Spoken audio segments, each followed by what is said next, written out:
I buried my wife on Friday, and the very next day, my son looked at me with eyes colder than the grave dirt, still fresh on my boots, took my wallet and said, "Dad, your good life is over."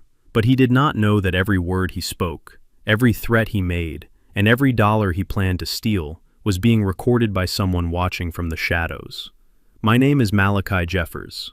I am 68 years old, and for 40 years I have let the world believe I am just a simple mechanic with grease permanently etched into my fingerprints. I live in a neighborhood that real estate agents now call up and coming, but used to just call the ghetto. My house has peeling paint on the porch, and my truck has rust on the fenders. To my son Tyrone and his wife Courtney, I am a relic, a stubborn old man clinging to a life of poverty. They represent everything I am not: polished, corporate, and hungry for status. They do not know that the grease on my hands built an empire of industrial patents worth millions. They do not know that the man they see as a burden is actually the silent hand feeding their lavish lifestyle. Before I tell you how I brought their world crashing down around them, let me know in the comments if you have ever been underestimated by the people who were supposed to love you. Hit like and subscribe if you believe that respect is earned, not inherited. The funeral reception was still happening in my backyard. The folding tables were covered in untouched potato salad and cold fried chicken. The air was thick with the smell of lilies and insincere condolences. Neighbors were still hugging me, telling me how much they would miss Etta, my beautiful Etta, who was the only person in the world who knew the weight of the bank accounts we hid. But while the guests were still drinking iced tea, I noticed Courtney was missing. She had not been by Tyrone's side for 20 minutes. I excused myself from a weeping neighbor and walked into the house. The silence inside was heavy, broken only by the sound of drawers being ripped open. It was coming from my study, a small room off the kitchen where I kept my bills, and Etta kept her sewing patterns. The door was cracked open. I pushed it wide, and there was Courtney, my daughter-in-law, still wearing her black funeral dress, ripping through the filing cabinet like a raccoon digging through a trash can. Papers were flying everywhere: Etta's medical records, the deed to the house, old birthday cards. "What are you doing?" I asked, my voice low and steady. The sound made her jump, but she did not look ashamed. She looked annoyed. She smoothed her dress and turned to face me with that look she always gave me, a mix of pity and disgust. "We are looking for the life insurance policy, Malachi. Courtney said she never called me Dad, only Malachi. Tyrone says you probably hid it or forgot where it was. We need to make sure the claim is filed immediately. Funerals are expensive, and we know you do not have the liquidity to cover this mess." She called my wife's funeral a mess. My hands curled into fists by my sides. "Get out of my office, Courtney. These are private papers." She laughed a dry, sharp sound. "You do not have privacy anymore, Malachi. You have supervision. Without Etta, you are just a confused old man in a house that is falling apart. We are doing this for your own good." I stepped forward, intending to usher her out of the room. But suddenly, a heavy hand landed on my shoulder and shoved me back hard. I stumbled, hitting my hip against the doorframe. It was Tyrone, my son. He stood in the hallway, loosening his tie, his face a mask of stone. "Don't you dare touch my wife, Dad." Tyrone spat the words out. He stepped into the room, filling the space. He was a big man, tall and broad, but he wore his suits like armor to hide the fact that he was soft inside. I looked at him, the boy I had taught to throw a baseball, the boy I had sat up with when he had fevers, the boy I had secretly paid tuition for so he could attend a private university. "Your wife is ransacking my house while your mother is not even cold in the ground. Tyrone, is this how you mourn? Mourning does not pay the bills." "Dad." Tyrone walked past me and picked up a stack of envelopes from the desk. "Look at this: electric bill, water bill, property tax notices. You are drowning here. We know you live check to check. We are taking over, starting now." He did not ask. He announced it. He reached out and snatched the old leather wallet from my back pocket. I was too stunned to react. He opened it and pulled out my debit card and my credit card. He looked at them with a sneer. "Basic checking, high-interest credit card. Pathetic," Tyrone muttered. He pocketed the cards and tossed the empty wallet back onto the desk. Then he held out his hand. "Give me the keys to the truck." "Why?" I asked, my voice trembling, not with fear, but with a rage I had not felt since my days working the assembly line. "Because you are a liability," Courtney chimed in, stepping up beside him. She placed a hand on Tyrone's arm, marking her territory. "You are old, Malachi. Your eyesight is going. You are going to hurt someone or yourself driving that rust bucket. Besides, we can't have you driving around wasting gas money on nonsense, or worse, gambling or drinking. I have never touched alcohol in my life. Etta and I were deacons in the church. We lived simply because we chose to, not because we had to. But they had created a narrative in their heads that I was incompetent, a senile old fool who needed to be managed. I looked at Tyrone, waiting for him to defend me, waiting for him to say, 'Courtney, he is my father. He is a good man.' But he didn't. He just snapped his fingers. 'Keys, Dad. Now. Do not make me take them.' I reached into my pocket and pulled out the keys to the 20-year-old Ford pickup parked in the driveway. The metal felt cold in my hand. I dropped them into Tyrone's palm. 'Good,' Tyrone said, closing his fist around them. 'From now on, Courtney will handle the grocery shopping. We will give you a small cash allowance for incidentals. No more than $50 a week. That should be enough for a man with no social life. We are going to convert the master bedroom into an office for me, so you can move your things to the attic. It is smaller and easier for you to keep clean.' The attic. It was a dusty, cramped space with a single window that leaked when it rained. They were evicting me from the bed I had shared with my wife for 40 years in my own house. 'This is my house, Tyrone,' I said quietly. 'The deed is in my name.' 'Actually,' Courtney said, smiling a smile that did not reach her eyes, 'we checked the laws. Since Etta died intestate, and you were demonstrating signs of cognitive decline, we can petition for conservatorship. We are doing you a favor, Malachi. We are stopping you from losing everything.' Cognitive decline. The audacity took my breath away. They had planned this. They had not been mourning Etta. They had been plotting how to carve up the carcass of my life the moment she was gone. Tyrone looked at his watch. 'Listen, we have to get back to the guests. You stay.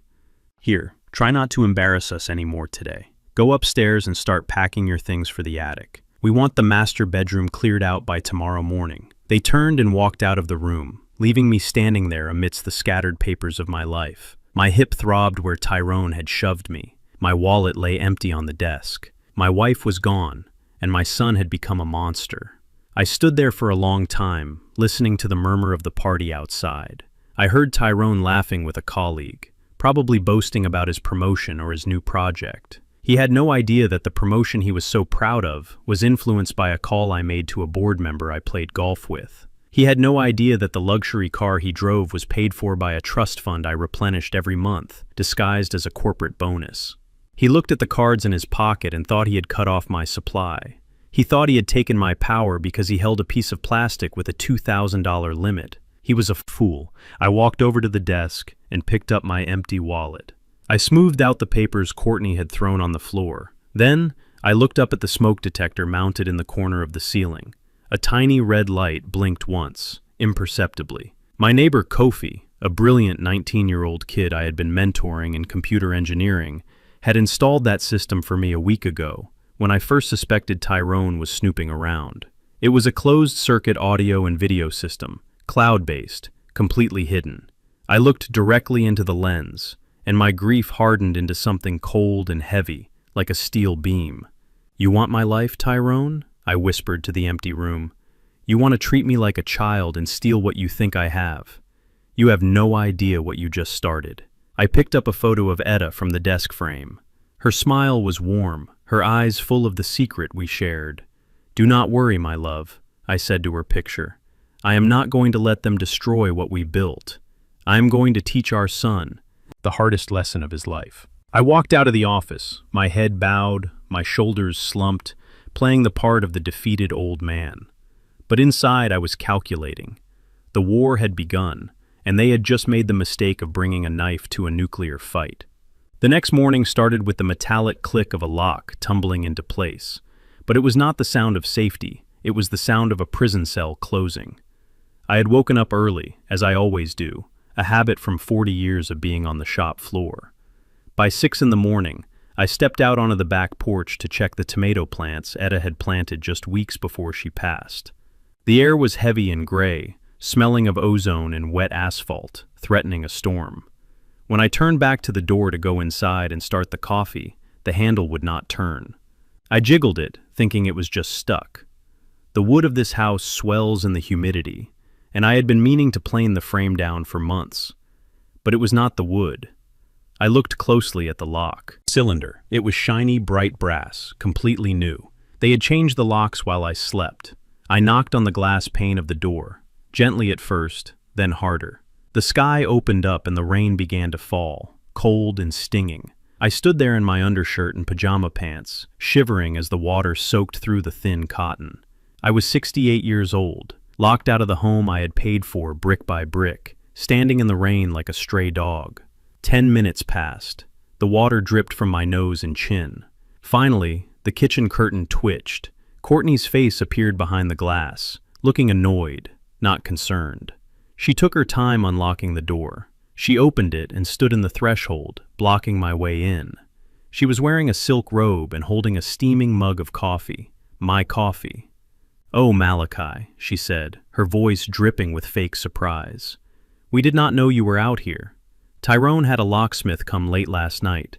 We needed high-security locks. This neighborhood is getting dangerous, you know. You really should not be wandering outside without supervision. You might get confused and get lost." She stepped back, allowing me to enter, but she did not offer a towel. She did not apologize. She looked at my wet clothes with disdain, as if I had soiled her carpet on purpose. I walked past her, feeling the chill settle deep in my bones. It was not the cold rain that made me shiver. It was the realization of my new reality. I was no longer the master of this house. I was an inmate, and the warden had just made it clear that my access to my own life was now a privilege, not a right. I went upstairs to dry off and change, but when I reached the landing, I saw that the door to the master bedroom was wide open. The room I had shared with Etta for 3 decades was in chaos. My clothes were piled in heap in the hallway. My suits, my work shirts, even the tie I wore to my wedding were thrown together like garbage. Inside the room, Tyrone was directing 2 men I did not recognize. They were moving a massive, modern glass desk into the center of the room, right where our bed used to be. "What is this?" I asked, my voice rising. The bed, Etta's vanity, the photos of our anniversary, everything was gone. Tyrone turned around. He was wearing a Bluetooth headset and holding a tablet. He looked at me as if I were a delivery driver interrupting a meeting. "We are repurposing the space, Dad," Tyrone said, tapping the screen of his tablet. "I need a home office. A CEO needs a proper environment to conduct business, and this room has the best light. The guest room was too small, and frankly, it smelled like old people." He was calling himself a CEO. The boy who had never managed anything more than a mid-level construction team was playing executive in his dead mother's bedroom. "Where are my things?" I asked, trying to keep my hands from shaking. "Attic," Courtney said, coming up the stairs behind me. "We moved everything to the attic. It is cozy up there, Malachi. You will have your own space away from the hustle and bustle of blood." Tyrone's business. "We put a cot up there and a space heater. It will be just like a little apartment for you." The attic was an unfinished space with exposed insulation and a single window that did not open. In the summer it reached 100 degrees. In the winter it was an icebox. They were not giving me a room, they were putting me in storage. I looked at Tyrone, expecting him to exhibit some shame, expecting him to say, "Courtney is joking, Dad. You are staying in the guest room." But he didn't. He just looked at the glass desk and said, "Make sure you do not scratch the floor, guys. That is original hardwood." My chest tightened. A sharp pain radiated down my left arm. It was stress, purely stress, but I saw an opportunity. I wanted to know. I needed to know for sure if there was any humanity left in them. I gasped loudly and grabbed my chest.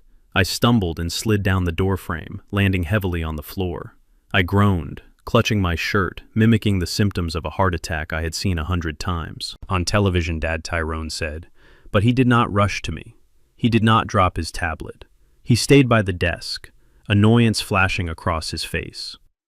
"Oh God," Courtney sighed, leaning against the banister. "Is he having an episode? Call 911, I wheezed, acting the part perfectly. "Help me." Tyrone looked at Courtney, then at his watch. He did not move toward me. He did not check my pulse. We have the investors coming for a video call in 20 minutes, Tyrone hissed to his wife. We cannot have paramedics tramping through here right now. It will ruin the optic. Is he dying? Courtney asked, her voice flat.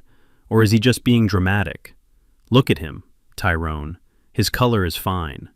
I lay there on the floor, looking up at my son and his wife discussing my potential death as a scheduling conflict. They were not scared. They were inconvenienced.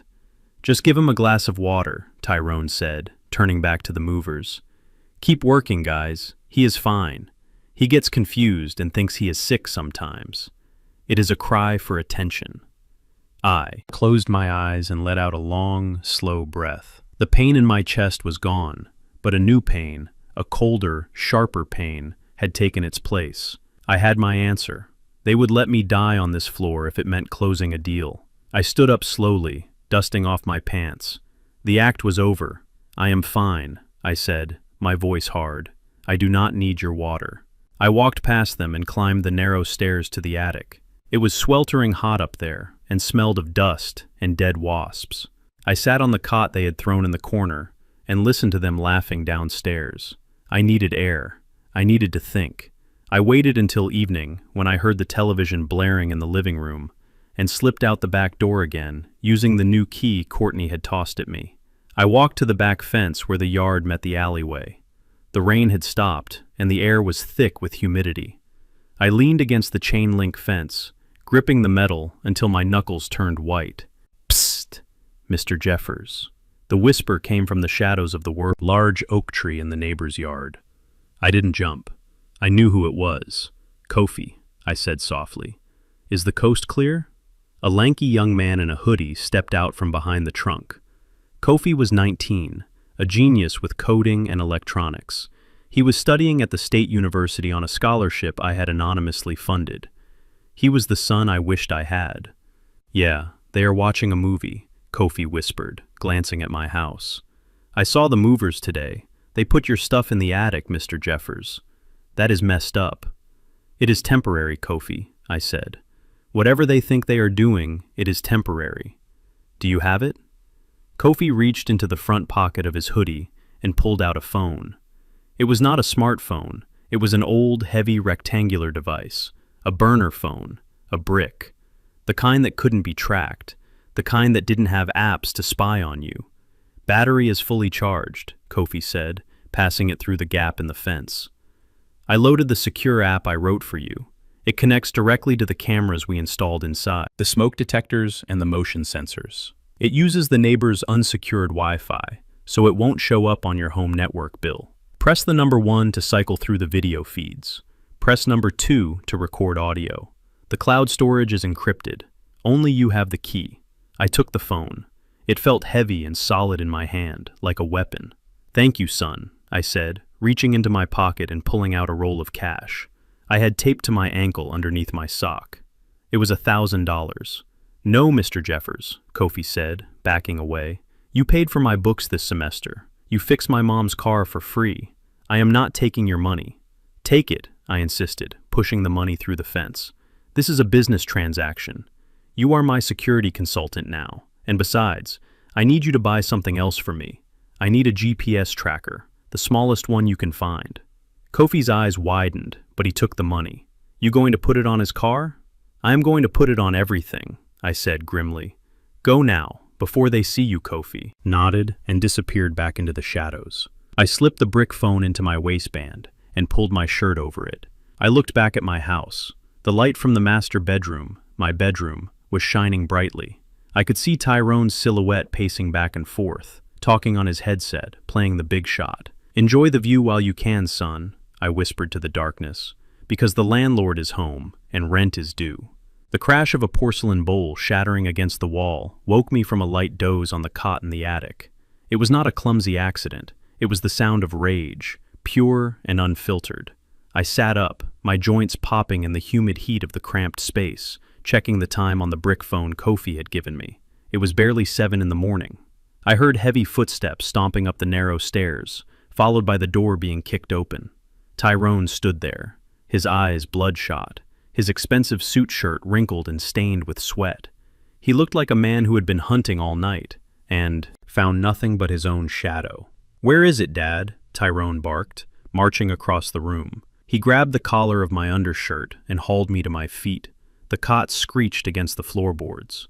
"Where is what, son?" I asked, letting my body go limp, playing the part of the frail, confused old man. "The cash!" Tyrone screamed, shaking me. "The cash Mom kept in the house. We tore apart the kitchen. We ripped up the floorboards in the closet. There is nothing, not a single dollar. Where did she hide it?" "Etta did not hide money, Tyrone," I said, my voice trembling just enough to sell the performance. "We put everything in the bank like normal folks. We lived on my pension, you know that." "Liar." Tyrone shoved me back onto the cot, hard. I hit my head against the sloped ceiling and saw stars. "You old school folks do not trust banks. You always have a stash, a coffee can, a hollowed out book. Courtney said she saw Mom counting bills last Christmas." "Where is it?" He began to tear the attic apart. He overturned the cardboard box, containing my few remaining clothes. He kicked my shoes across the room. He even picked up the small bedside lamp and shook it, listening for the rattle of coins or the rustle of paper. There was no money. Etta and I did not keep cash in the house precisely because we knew our son. We knew he would come sniffing around eventually, like a shark sensing blood in the water. "Stop it, Tyrone," I pleaded, holding up my hands. "Please, you are scaring me. There is no money. We are not rich." Tyrone stopped breathing heavily.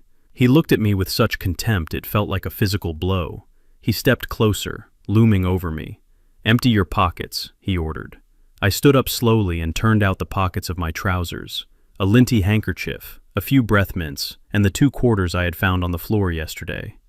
"Pathetic," Tyrone spat. He snatched the quarters from my hand and threw them at the wall. He then proceeded to pat me down, his hands rough and invasive, checking my waistband, my socks even, feeling the hem of my shirt. He was searching his own father like a criminal booking a suspect. Nothing. He stepped back, running a hand over his shaved head, frustration radiating off him in waves. "You are useless, Dad. You are absolutely useless." He turned and stormed out of the attic, shouting for Courtney. I sank back onto the cot, my heart hammering against my ribs. He was desperate, more desperate than I had realized. A man does not shake down his elderly father for loose change unless he is on the brink of something terrible. An hour later, Courtney appeared at the attic door. She was holding a tray with a piece of dry toast and a glass of water. The prison rations continued. But under her arm, she carried a blue folder. She was smiling that tight, predatory smile she used when she wanted something. "Good morning, Malachi," she said, her voice sugary sweet. "Sorry about Tyrone earlier. He is just so stressed with the grief. He wants to make sure you are taken care of properly." She set the tray on a dusty trunk and opened the folder. She pulled out a thick document stapled at the top and a sleek black pen. "We need you to sign something, Malachi.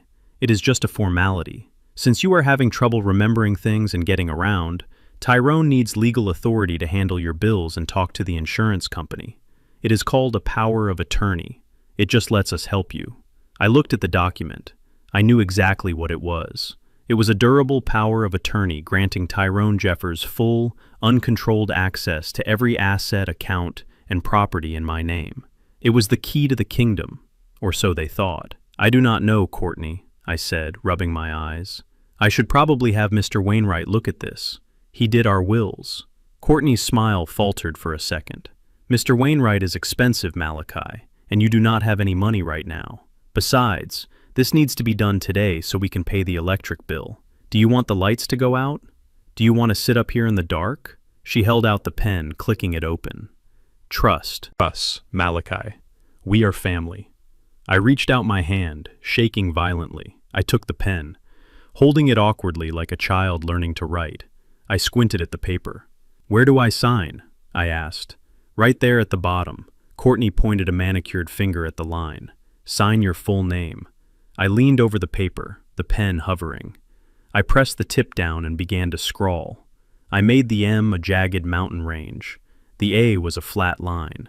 I skipped letters, added loops that did not exist. By the time I finished, it looked like a spider had dipped its legs in ink and died on the page. "There," I said, handing the pen back. "Is that good?" Courtney snatched the paper and looked at it. She frowned but then shrugged. "It will have to do." "Good job, Malachi. Now eat your toast." She turned and hurried downstairs, clutching the paper like a winning lottery ticket. I waited 10 seconds, then reached under the mattress of the cot and pulled out the brick phone. I pressed a single button, sending a pre-programmed signal to a secure server. The command was simple but devastating. It triggered a clause in the blind trust that managed the monthly stipend Tyrone received. The stipend, he thought, was a corporate retention bonus from his company, the stipend that actually came from me. The clause stated that, upon any attempt to seize legal control of my assets by a beneficiary, all discretionary distributions were to be immediately suspended, pending a fraud investigation. I sat back and waited, munching on the dry toast.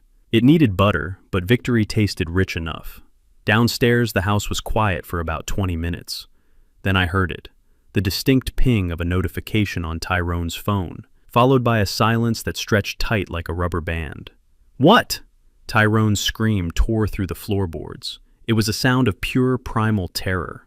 I grabbed the brick phone and opened the camera app, switching the feed to the living room camera hidden inside the motion sensor. On the small, grainy screen, I saw Tyrone staring at his smartphone, his face draining of color. He was trembling. Courtney ran into the room, holding the signed power of attorney. "What is it, baby? Did the transfer go through?" she asked. "It is gone," Tyrone whispered, horror in his eyes. "The account, the bonus account, it says, frozen, suspected fraudulent activity, contact administrator." "What?" Courtney dropped the papers. "Use the other card, the platinum one." "Declined," Tyrone yelled, throwing his phone onto the sofa. "I just tried to buy gas. Declined. I tried to pay the caterer. Declined. Everything is locked, Courtney. The $5,000 that hits today, it is not there. It is all gone." "But we have the power of attorney," Courtney said, picking up his phone and staring at the screen. "We can go to the bank and force them to open it." "You do not understand." Tyrone paced the room, pulling at his collar. "This is not the bank. This is the trust fund, the one the company set up. They must have flagged my credit when you maxed out the cards for the party. They cut me off. Courtney, I have zero balance. Zero." I watched on the small screen as the reality of their situation crashed down on them. They had spent money they did not have, banking on a refill that was never coming. And now they were standing in a house they could not afford, with a party scheduled for tonight that they could not pay for.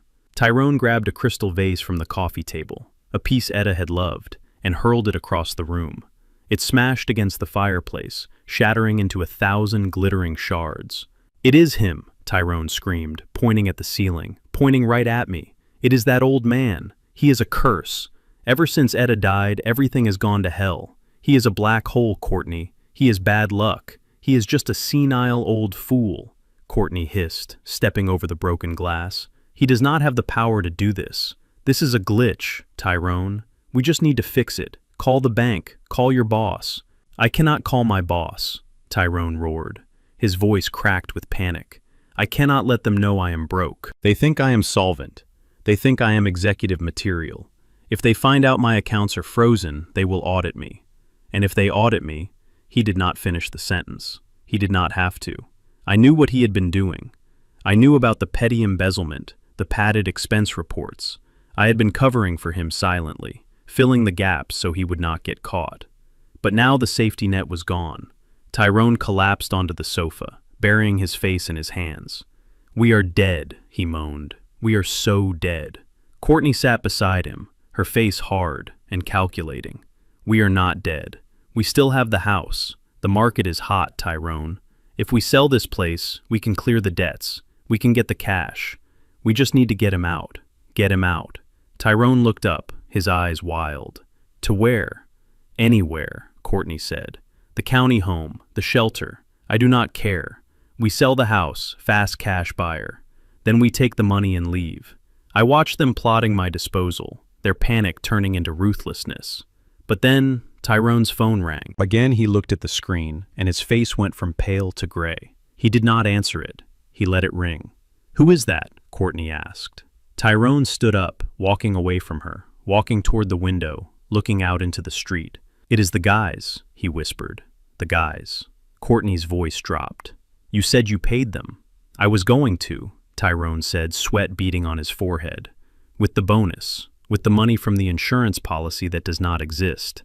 I owe them, Courtney. I owe them big. And they do not take IOUs. He pressed the answer button and put the phone to his ear. His voice changed instantly, becoming obsequious and terrified. Hey, Sal. Yeah, I know. Listen, there has been a banking error, a glitch. Yeah, the funds are there. I just need 24 hours. No, please, Sal, do not come here. My father is sick. I have people over. Listen, I have a plan. We are liquidating an asset. A big asset. Real estate. Yeah, prime location. I can have the full amount plus interest by Monday. Just give me the weekend. Please. Sal, please.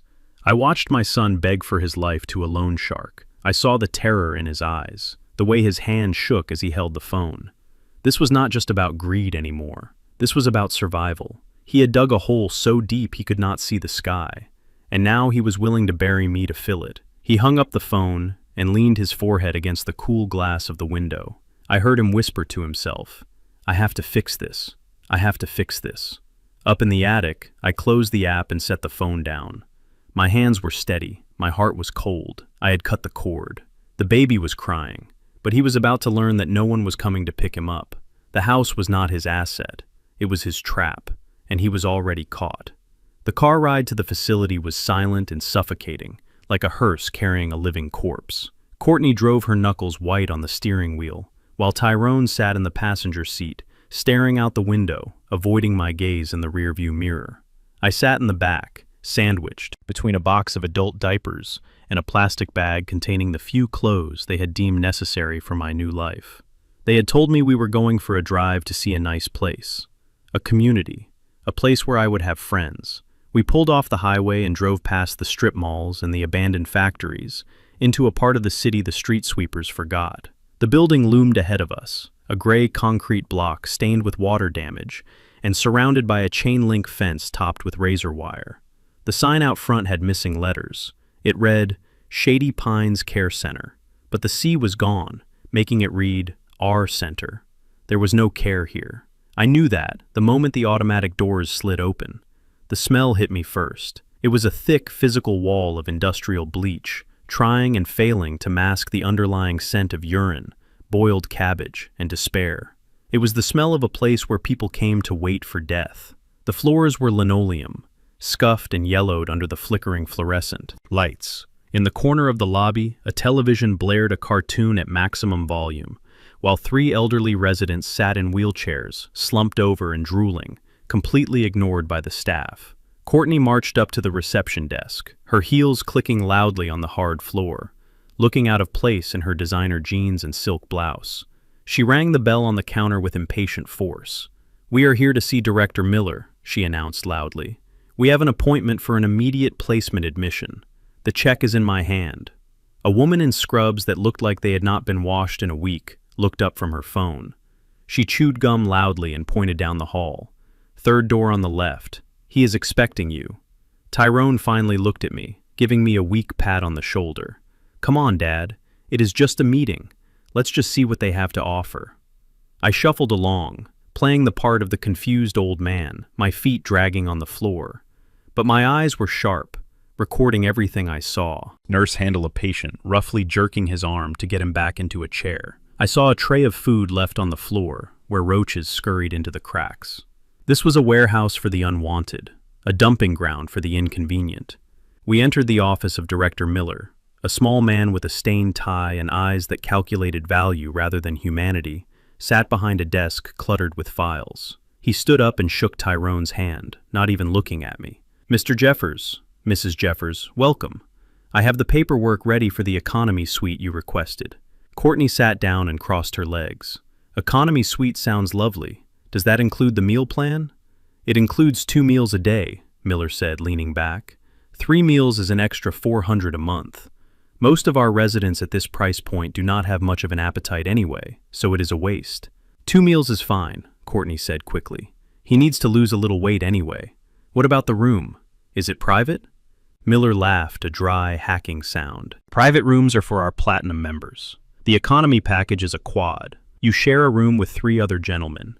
It encourages socialization. 4 men in one room, I thought. 4 men dying together with no privacy, no dignity, and the medical care. Tyrone asked, his voice small.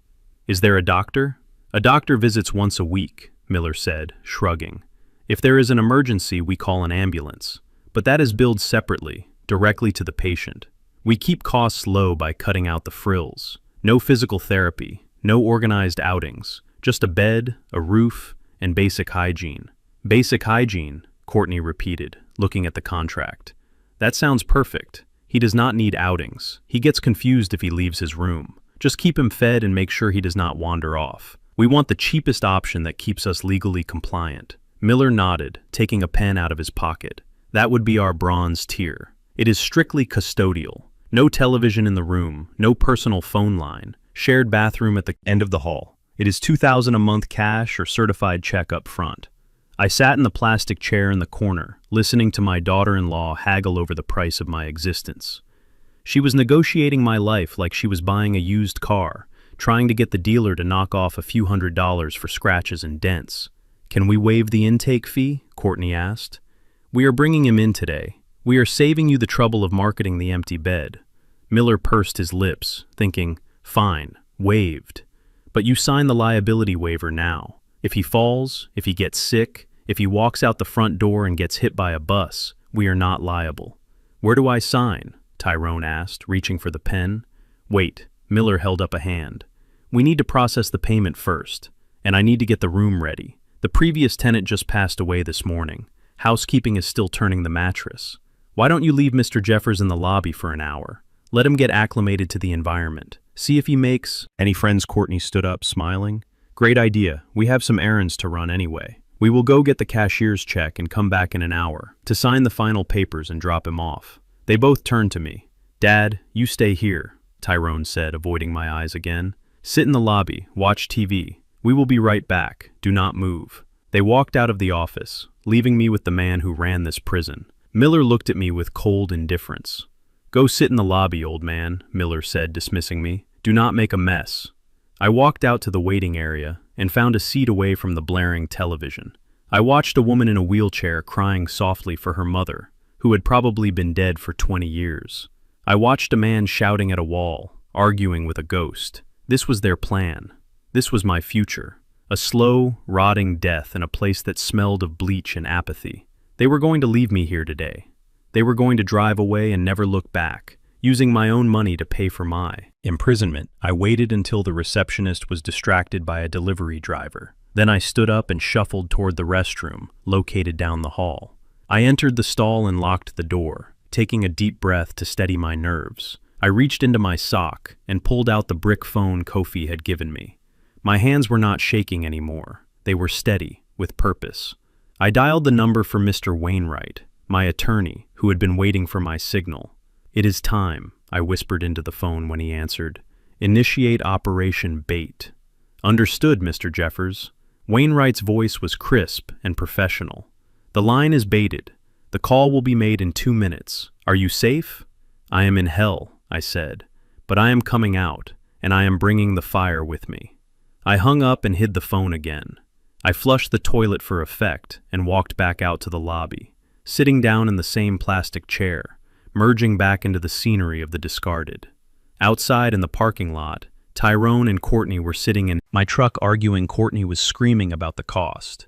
Even $2,000 was too much for her. She wanted to find a state-run facility that was free. Tyrone was trying to start the engine, his hand jamming the key into the ignition with frustration. Suddenly, Tyrone's cell phone rang. He looked at the screen.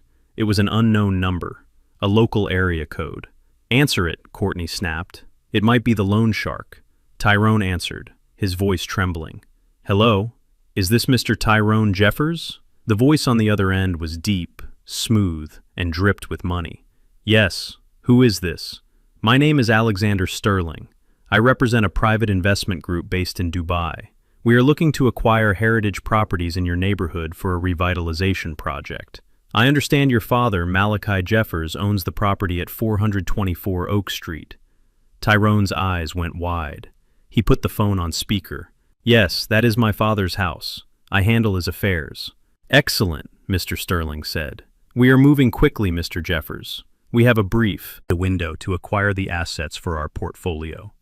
We have scouted the location, and we are prepared to make a cash offer sight unseen. We are offering $1.5 million for the property, provided we can close the deal within 48 hours. $1.5 million, Courtney gasped, her hand covering her mouth. Her eyes lit up with a greed so intense it looked like madness. Tyrone swallowed hard. $1.5 million? Yes, we are interested. Very interested. Wonderful, Sterling continued. However, our legal team requires the owner's signature on the preliminary deed of sale. Since the title is in your father's name, he must be present to sign. We can meet you at your residence in 1 hour with the paperwork and a $10,000 cash deposit to secure the contract. Tyrone looked at the grim facade of the nursing home, then at Courtney. The realization hit them both at the same time. They had just dumped the owner of a $1.5 million asset into a hole where he might be, declared incompetent or medically unable to sign within hours. If they left me here, they lost the deal. If they left me here, they lost the money. We have a problem, Tyrone said into the phone. My father is unavailable at the moment, Mr. Jeffers. Sterling's voice hardened. We do not do business with unavailable parties. If the owner cannot sign today, we will move to the next property on our list. Good day. Wait, Tyrone screamed. No, he is available. He is with us right now. We are just taking him out for lunch. We will be there. In 1 hour, meet us at the house. Very well. 1 hour, Mr. Jeffers. Do not be late. The line went dead. Tyrone looked at Courtney, sweat pouring down his face. Go get him, Courtney shrieked. Get him out of there right now. We need him, Tyrone. We need him to sign that paper. Tyrone scrambled out of the truck and ran back toward the sliding doors of the nursing home. I watched him through the glass, watched him running toward me with a look of desperate panic. He burst into the lobby ignoring the receptionist and ran straight to my chair. Dad, he panted, grabbing my arm. Come on, we are leaving. Leaving? I asked, blinking slowly, looking up at him with innocent confusion. But I thought I lived here now, the man said. I have a bed. Change of plans, Dad, Tyrone said, hauling me to my feet, his grip bruising my arm. This place isn't good enough for you. We couldn't leave you here. We love you too much. We are taking you home. He dragged me toward the door, past the crying woman and the shouting man. I stumbled, letting him support my weight, allowing him to lead me back to the slaughter. But as we walked out into the humid afternoon air, I allowed myself a small, internal smile. They were taking me back to the house, back to the cameras, back to Kofi, and back to the trap I had just set. They thought they were rescuing their fortune. They had no idea they were driving the getaway car for their own executioner. The drive back to the house was a masterclass in gaslighting, as Tyrone kept glancing at me in the rearview mirror, his eyes wide with a frantic sort of hope, trying to erase the last hour of my life with chatter. He talked about the weather, about the traffic, about how much better I looked now that I had gotten some fresh air, disregarding the fact that the fresh air had been in the parking lot of a human warehouse. Courtney sat rigidly in the passenger seat, scrolling through her phone, probably trying to find a way to explain to the loan sharks why they had to wait another 48 hours. When we pulled into the driveway, the house looked the same, but it felt different. It was no longer a home. It was a staging area for a heist. Tyrone ushered me inside with a gentle hand on my back, a stark contrast to the bruising grip he had used to drag me out of the nursing home. Dad, why don't you go wash up? Tyrone said, his voice trembling with forced cheerfulness. Courtney and I are going to make dinner, a real dinner, steaks. We found those T-bones Mom had in the freezer. We are going to celebrate? Celebrate? I asked, looking at him with the vacant eyes I had perfected over the last 48 hours. Celebrate what? Celebrate us, Tyrone said, squeezing my shoulder. Celebrate family. We are not going to put you in that place, Dad. We realize we made a mistake. We want you to be happy. We want you to have the best. And this deal with Mr. Sterling, it is the answer. It is the golden ticket. I went upstairs to the bathroom and splashed cold water on my face, staring at my reflection. The man looking back at me was tired, but his eyes were hard like flint. They were going to cook Etta's anniversary steaks, the steaks she had bought 2 months ago and saved for our 45th year. They were going to grill my memories and serve them to me on a platter of betrayal. I came back downstairs to the smell of searing meat and garlic. It smelled delicious, which made my stomach turn. Tyrone had set the dining room table with the good china, the plates Etta only used for Christmas. He poured me a glass of iced tea and pulled out my chair. "Sit, Dad, sit," Tyrone said, bustling around the kitchen like a short-order cook. "Look at this, a feast for a king." We ate in a tense silence, broken only by the scraping of silverware. Courtney pushed her meat around her plate, her eyes darting to the clock on the wall. She was vibrating with anxiety. "So, Dad," Tyrone said, finally wiping his mouth with a napkin, "about Mr. Sterling. He seems like a very serious man, a man with resources. $1.5 million is a lot of money, Dad." "It is life-changing. It is a lot," I agreed, chewing slowly. "It is more than I paid for this house." "Exactly." Tyrone leaned forward, his elbows on the table. "Think about what you could do with that. You could go to a real retirement community, the kind with golf courses and swimming pools. You could have a private nurse. You could travel. You deserve that, Dad. You worked hard your whole life." I looked at him, the sweat beading on his upper lip, the desperation in his eyes. He did not care about my hard work. He cared about the $100,000 he owed Sal and the lifestyle he could not maintain. "But I promised your mother I would never sell," I said, my voice soft. "I told her I would die in this house. Mom is gone, Dad." Courtney snapped, then caught herself softening her tone. "Mom is gone, Malachi. She would not want you to be here alone, struggling with the stairs and the maintenance. She would want you to be safe. And frankly, this house is a burden. It is rotting around you. The roof needs work. The plumbing is old. If you do not sell now, you might never get another offer like this." Tyrone nodded vigorously. "She is right, Dad. This is a miracle. 1.5 million cash. We can put it in a trust for you. We can manage it so you never have to worry about a bill again. Manage it, like you managed your own bank account, I thought. Like you managed to get cut off from the allowance I secretly gave you." "I do not know," I said, putting my fork down. "I am tired, Tyrone. I just want to rest." "You can rest," Tyrone said, his voice rising in panic. "You can rest forever once we sign the papers. Dad, please. Do this for us. Do this for yourself. Mr. Sterling is coming tomorrow. We need to be ready." I looked at them both, the predator and the parasite, waiting for the host to give up. I let the silence stretch until I could hear their breathing hitch. "Okay," I said. Tyrone exhaled a sound like a tire deflating. "Okay. Okay, good. That is great, Dad." But I raised a finger, silencing his celebration. "I have conditions." "Conditions?" Courtney narrowed her eyes. "What conditions?" "First," I said, leaning back in my chair, "I do not trust banks anymore. Not after what happened to your account, Tyrone. You said they froze your money just like that. If I sell this house, I want the deposit. The $10,000 Mr. Sterling mentioned. I want it in cash, in my hand, before I sign anything. Cash." Tyrone blinked. "Sure, Dad. Cash is fine. 10,000 is easy. We can do that." "Second," I continued, "I want to sign the papers at your office party tomorrow night." Tyrone froze. "The party." Courtney looked at him confused. "Why the party, Malachi?" she asked. "Because I said my voice, taking on a stubborn edge. I want to see where my son works. I want to meet his boss. I want everyone to see that Tyrone Jeffers is a man who closes million-dollar deals. I want to be proud of you, son. I want to show you off one last time before I go away to the home." Tyrone looked conflicted. He was ashamed of me. He had spent years keeping his blue-collar father away from his white-collar world. But his vanity was a powerful drug, and the idea of looking like a power broker closing a real estate deal in front of his colleagues was tempting. "I do not know, Dad," Tyrone muttered. "It is a corporate event. It is black tie.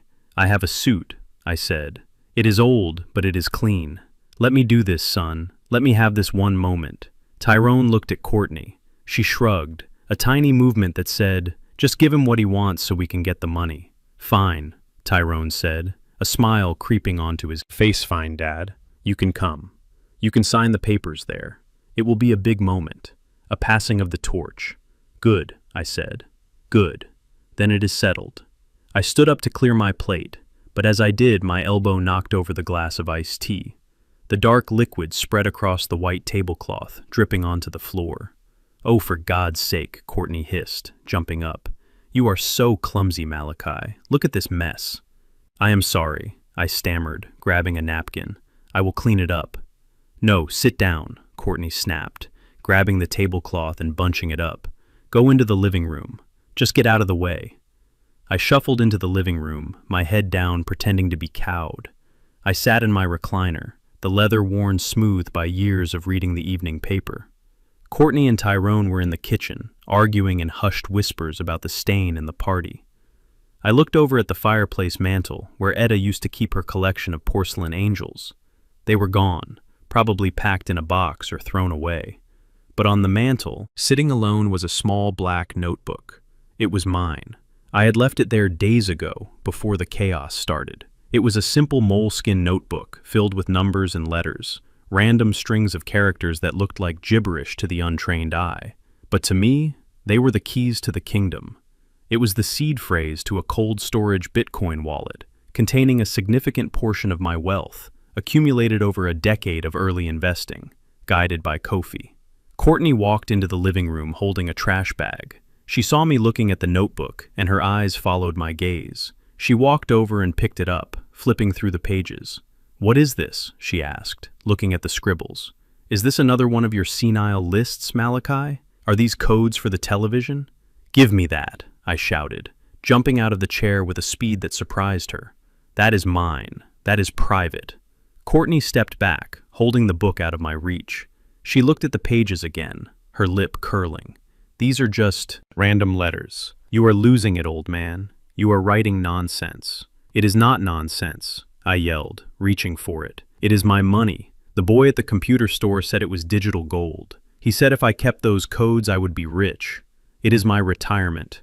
Courtney, give it to me." Courtney's eyes widened. She looked from the book to me, and a cruel realization dawned on her face. She thought I was delusional. She thought I had been scammed into buying fake internet money, or that I was simply writing down gibberish, believing it was valuable. "Rich," she laughed, a harsh barking sound. "Digital gold, Malachi. This is ink on paper. You do not even know how to use email. You think this is money? This is trash, just like everything else in this house." She walked over to the fireplace. The gas logs were not lit, but she grabbed a long match from the holder on the wall and struck it against the brick. The flame flared up orange and bright. "No!" I screamed, lunging forward. "Do not! It is worth millions." "Millions," Courtney scoffed. "You have nothing, Malachi. You have a rotting house and a head full of fairy tales. You want to rely on this? You want to think this is going to save you?" She held the corner of the notebook to the flame. The paper caught instantly, curling and blackening. She held it until the flames licked at her fingers. Then she tossed the burning book into the fireplace. "There," she said, dusting off her hands. "Now the house is all you have. Now you have to sell." I fell to my knees in front of the fireplace, watching the paper burn, watching the codes turn to ash. I let out a wail of despair, a sound of pure, broken heartbreak. It was the best acting performance of my life. "You burned it," I sobbed, rocking back and forth. "You burned my fortune. You burned everything." Tyrone ran into the room, drawn by the screaming. "What happened? What is going on?" "She burned my money," I cried, pointing at the ashes. "She burned my Bitcoin." Tyrone looked at the fireplace, then at Courtney. She rolled her eyes. "He thinks that notebook was full of digital money," she said. "It was just scribbles, Tyrone. He is gone, completely gone. He thought he was a millionaire." Tyrone looked at me, huddled on the floor, weeping over a pile of ash, and his shoulders relaxed. The tension left his body. He believed it. He believed I was a senile old fool chasing fantasies. "It is okay, Dad," Tyrone said, his voice thick with condescending pity. "It is okay. The house money is real. We do not need magic internet money. We have the deal with Mr. Sterling. Get up, Dad. You are embarrassing yourself." I let him help me up, my legs shaking. I looked at him, my eyes wet with fake tears. "I just wanted to leave you something, son," I whispered. "I just wanted to be a good father." "You are a good father, Dad," Tyrone said, patting my arm. "Now go to sleep. We have a big day tomorrow. We have to get you a suit." I nodded, wiping my eyes and shuffling toward the stairs. I looked back once at the fireplace, at the ashes of the notebook. They did not know that the notebook was a decoy. The real seed phrase was engraved on a steel plate, bolted to the underside of my truck bed, inside the chassis.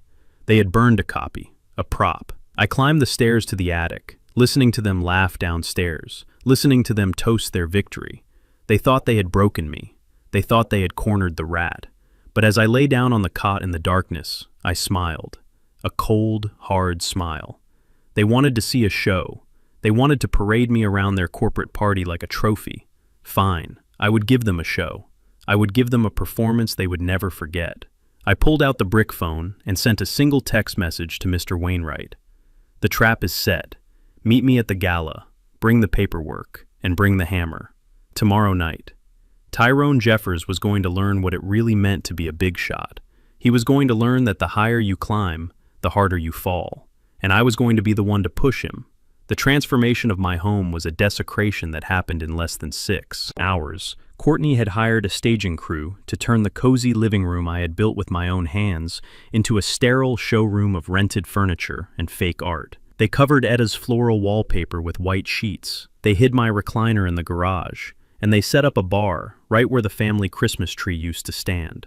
The air was thick with the smell of expensive cologne and desperation. I stood in the kitchen wearing a pair of black trousers that were too short and a white shirt that had yellowed with age. It was a costume chosen by Courtney.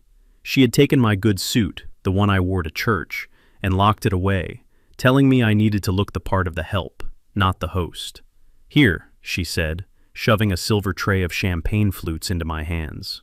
Hold this, and for God's sake, Malachi, do not talk to anyone. Just offer the drinks and keep moving. If anyone asks, you are the handyman helping out for the night. Do not embarrass Tyrone. He has the regional vice president coming tonight. I looked at her at the diamonds, glittering on her neck, diamonds she had bought with a credit card she had opened in my name, and I felt a cold calm settle over me. I took the tray. My hands were steady. I went out into the living room, which was now filled with people. The noise was deafening, a cacophony of fake laughter and clinking glass. Tyrone stood in the center of the room, holding court. He was wearing a tuxedo that fit him perfectly, a suit I knew cost more than my first car. He was laughing loudly, his arm around a tall man with gray hair. "This is the place, sir," Tyrone was saying, gesturing around my home. "We are renovating, of course, bringing it up to modern standards. But the bones are good." The gray-haired man nodded, taking a sip of his drink. "Charming, rustic. It has character. And who is this?" He pointed at me as I approached with the tray. Tyrone froze for a second. His eyes darted to his boss, then to me, shame burning in his gaze. "Oh, that is just Malachi," Tyrone said, his voice dismissive. "He does the gardening and fixes the leaks. We let him stay on to help out. He is a bit slow, but he is harmless." The gardening. The man who taught him to read blueprints. The man who showed him how to tie a tie. The man who held him when he cried over his first heartbreak. I was just the gardener. I stopped in front of them, offering the tray. "Good evening, gentlemen," I said, my voice low and rough. "Would you like a drink?" The boss took a glass without looking at me. "Thank you, Tyrone. You are a saint for employing the elderly. It is good corporate responsibility." I walked away, the sound of their laughter following me like a whip. I wove through the crowd, offering drinks to people who looked through me as if I were furniture. I heard snippets of conversation, bragging about bonuses, complaints about second homes, gossip about coworkers.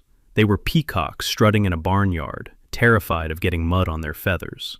In the corner, near the stereo system, stood a young man in a black hoodie, adjusting the soundboard. It was Kofi. He looked up and caught my eye, giving me a barely perceptible nod. He had hacked the audio system hours ago. The music was playing, but he had also set up a directional microphone feed that went straight to the earpiece I had hidden in my left ear. I moved toward a group of 3 men standing near the window. They were discussing the upcoming merger between Tyrone's company and a larger competitor, a deal that was supposed to be secret, a deal that I knew about because I owned a significant block of shares in the acquiring firm through a shell company. I stepped into their circle, extending the tray. "Champagne?" I asked.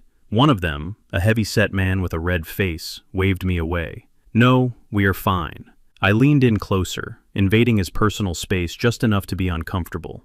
"Are you sure, Mr. Henderson?" I whispered, my voice dropping an octave. You might need a drink to settle your nerves when the auditors find the discrepancies in the pension fund.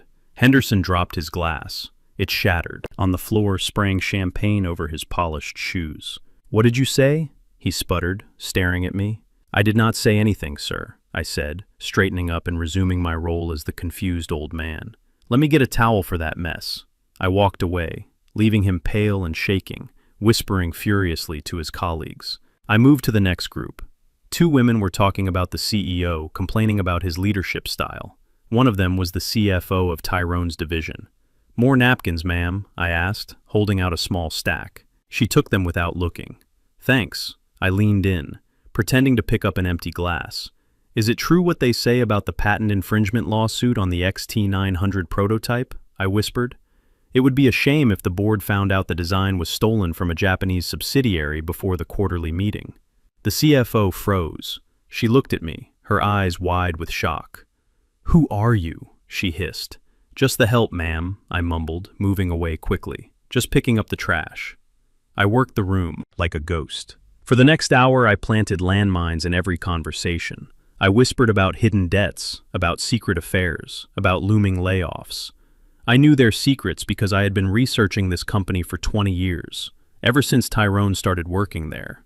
I knew where the bodies were buried, because in some cases I had helped dig the holes to protect my son's career from a distance. The atmosphere in the room shifted. The laughter died down, replaced by nervous whispers. People were looking around suspiciously, wondering who had leaked information, wondering if they were being recorded, wondering why the old man in the dirty shirt knew about the offshore accounts in the Caymans.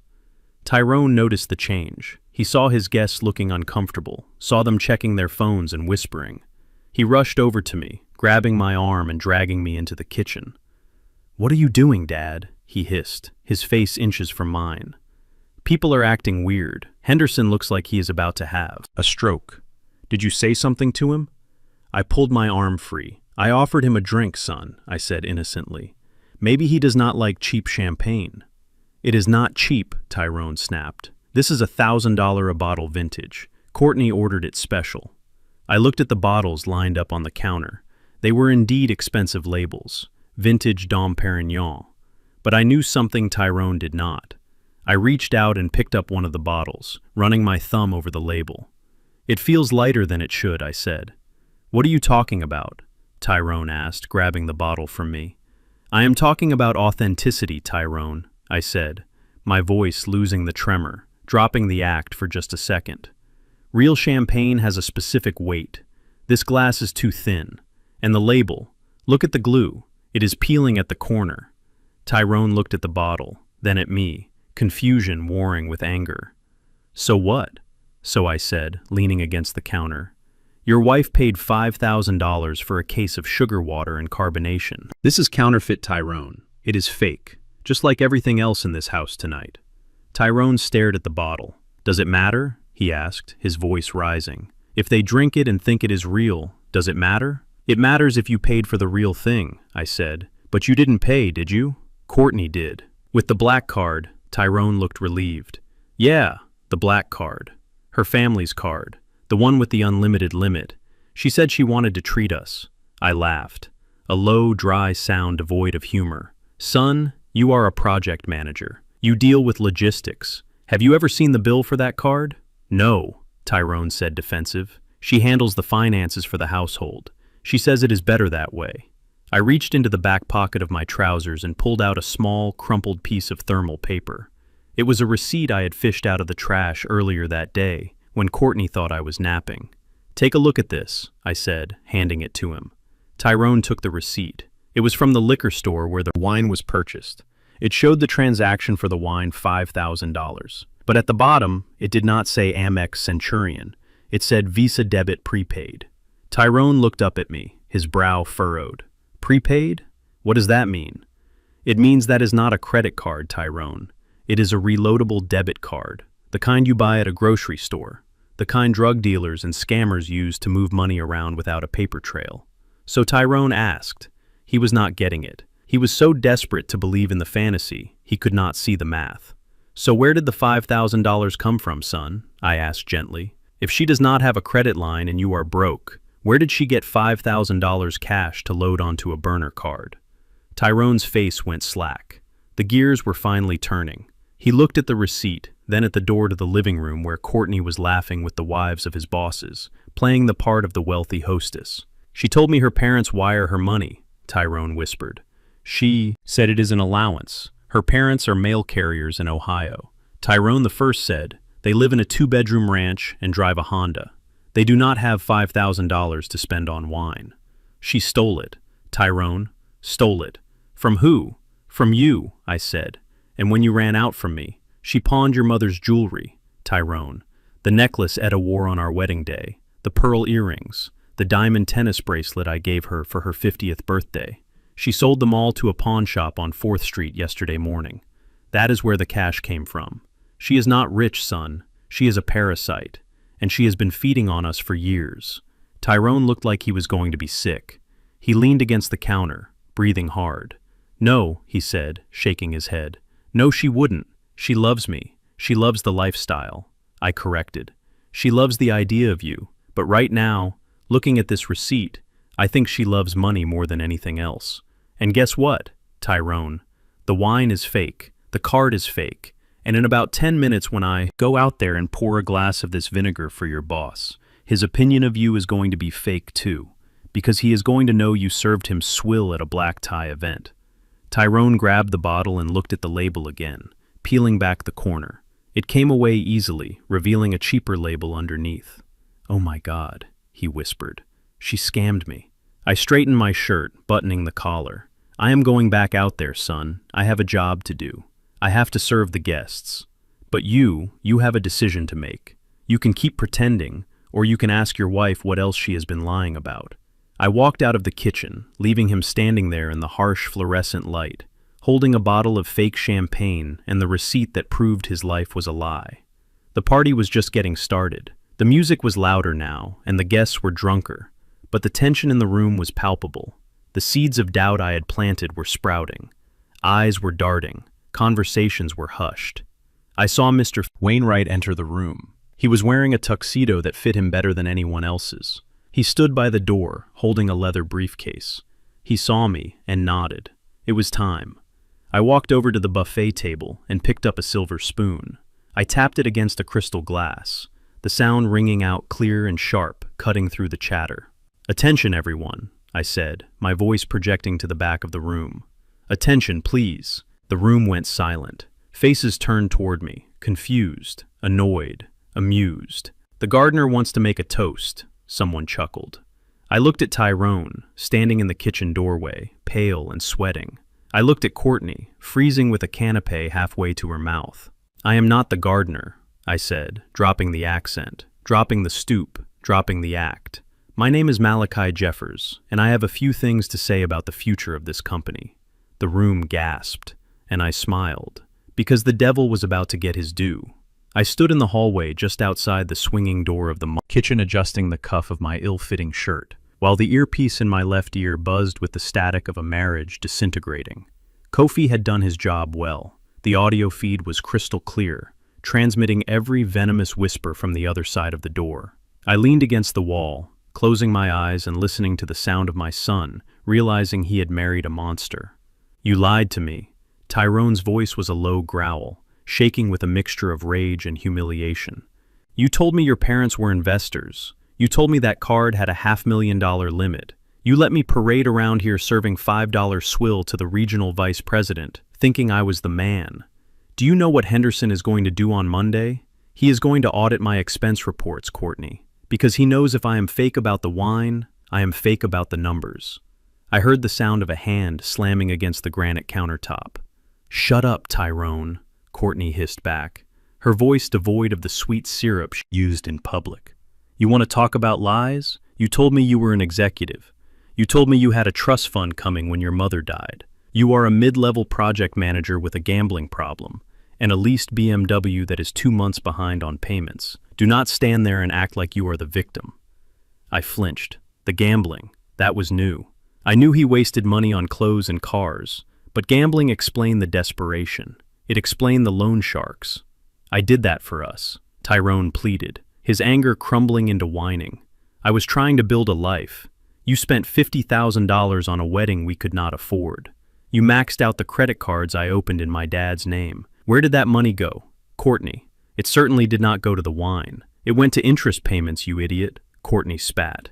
It went to keeping the wolves away from the door because you cannot manage a budget to save your life.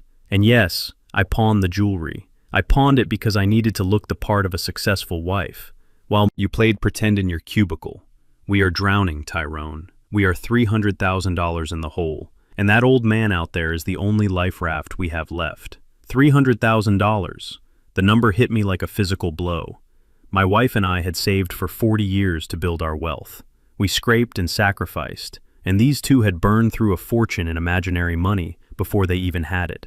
So you scam me, Tyrone's voice broke. You scam me with a fake card and fake money. What happens when the bill for the caterer comes tonight, huh? What happens when they realize the check is going to bounce? We sell the house, Courtney said, her voice dropping to a terrifyingly calm register. We sell the house tomorrow. Mr. Sterling brings the cash. We pay off the caterer. We pay off Sal, we pay off the credit cards, and then we put your father in the cheapest hole we can find, and we forget he ever existed. He won't sign, Tyrone whispered. He is stubborn. He wants the cash in hand. He wants to show off. He is going to ruin it, Courtney.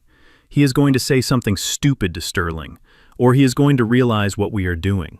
Then we make sure he cannot say anything, Courtney said. There was a silence on the line. A heavy, pregnant pause that made the hair on the back of my neck stand up.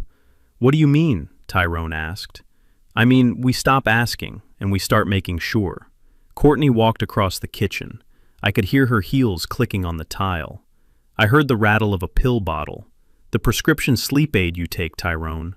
The strong stuff. The one the doctor said not to mix with alcohol. No, Tyrone said, his voice trembling. No, Courtney, that is dangerous. He has a weak heart, if we give him that. He does not have a weak heart. He faked that heart attack yesterday. I saw him eating a candy bar 10 minutes later. He is strong as an ox. That is the problem. He is too strong and too lucid. We need him pliable, Tyrone. We need him groggy and confused when Sterling comes tomorrow. We need him to sign that paper without reading the fine print.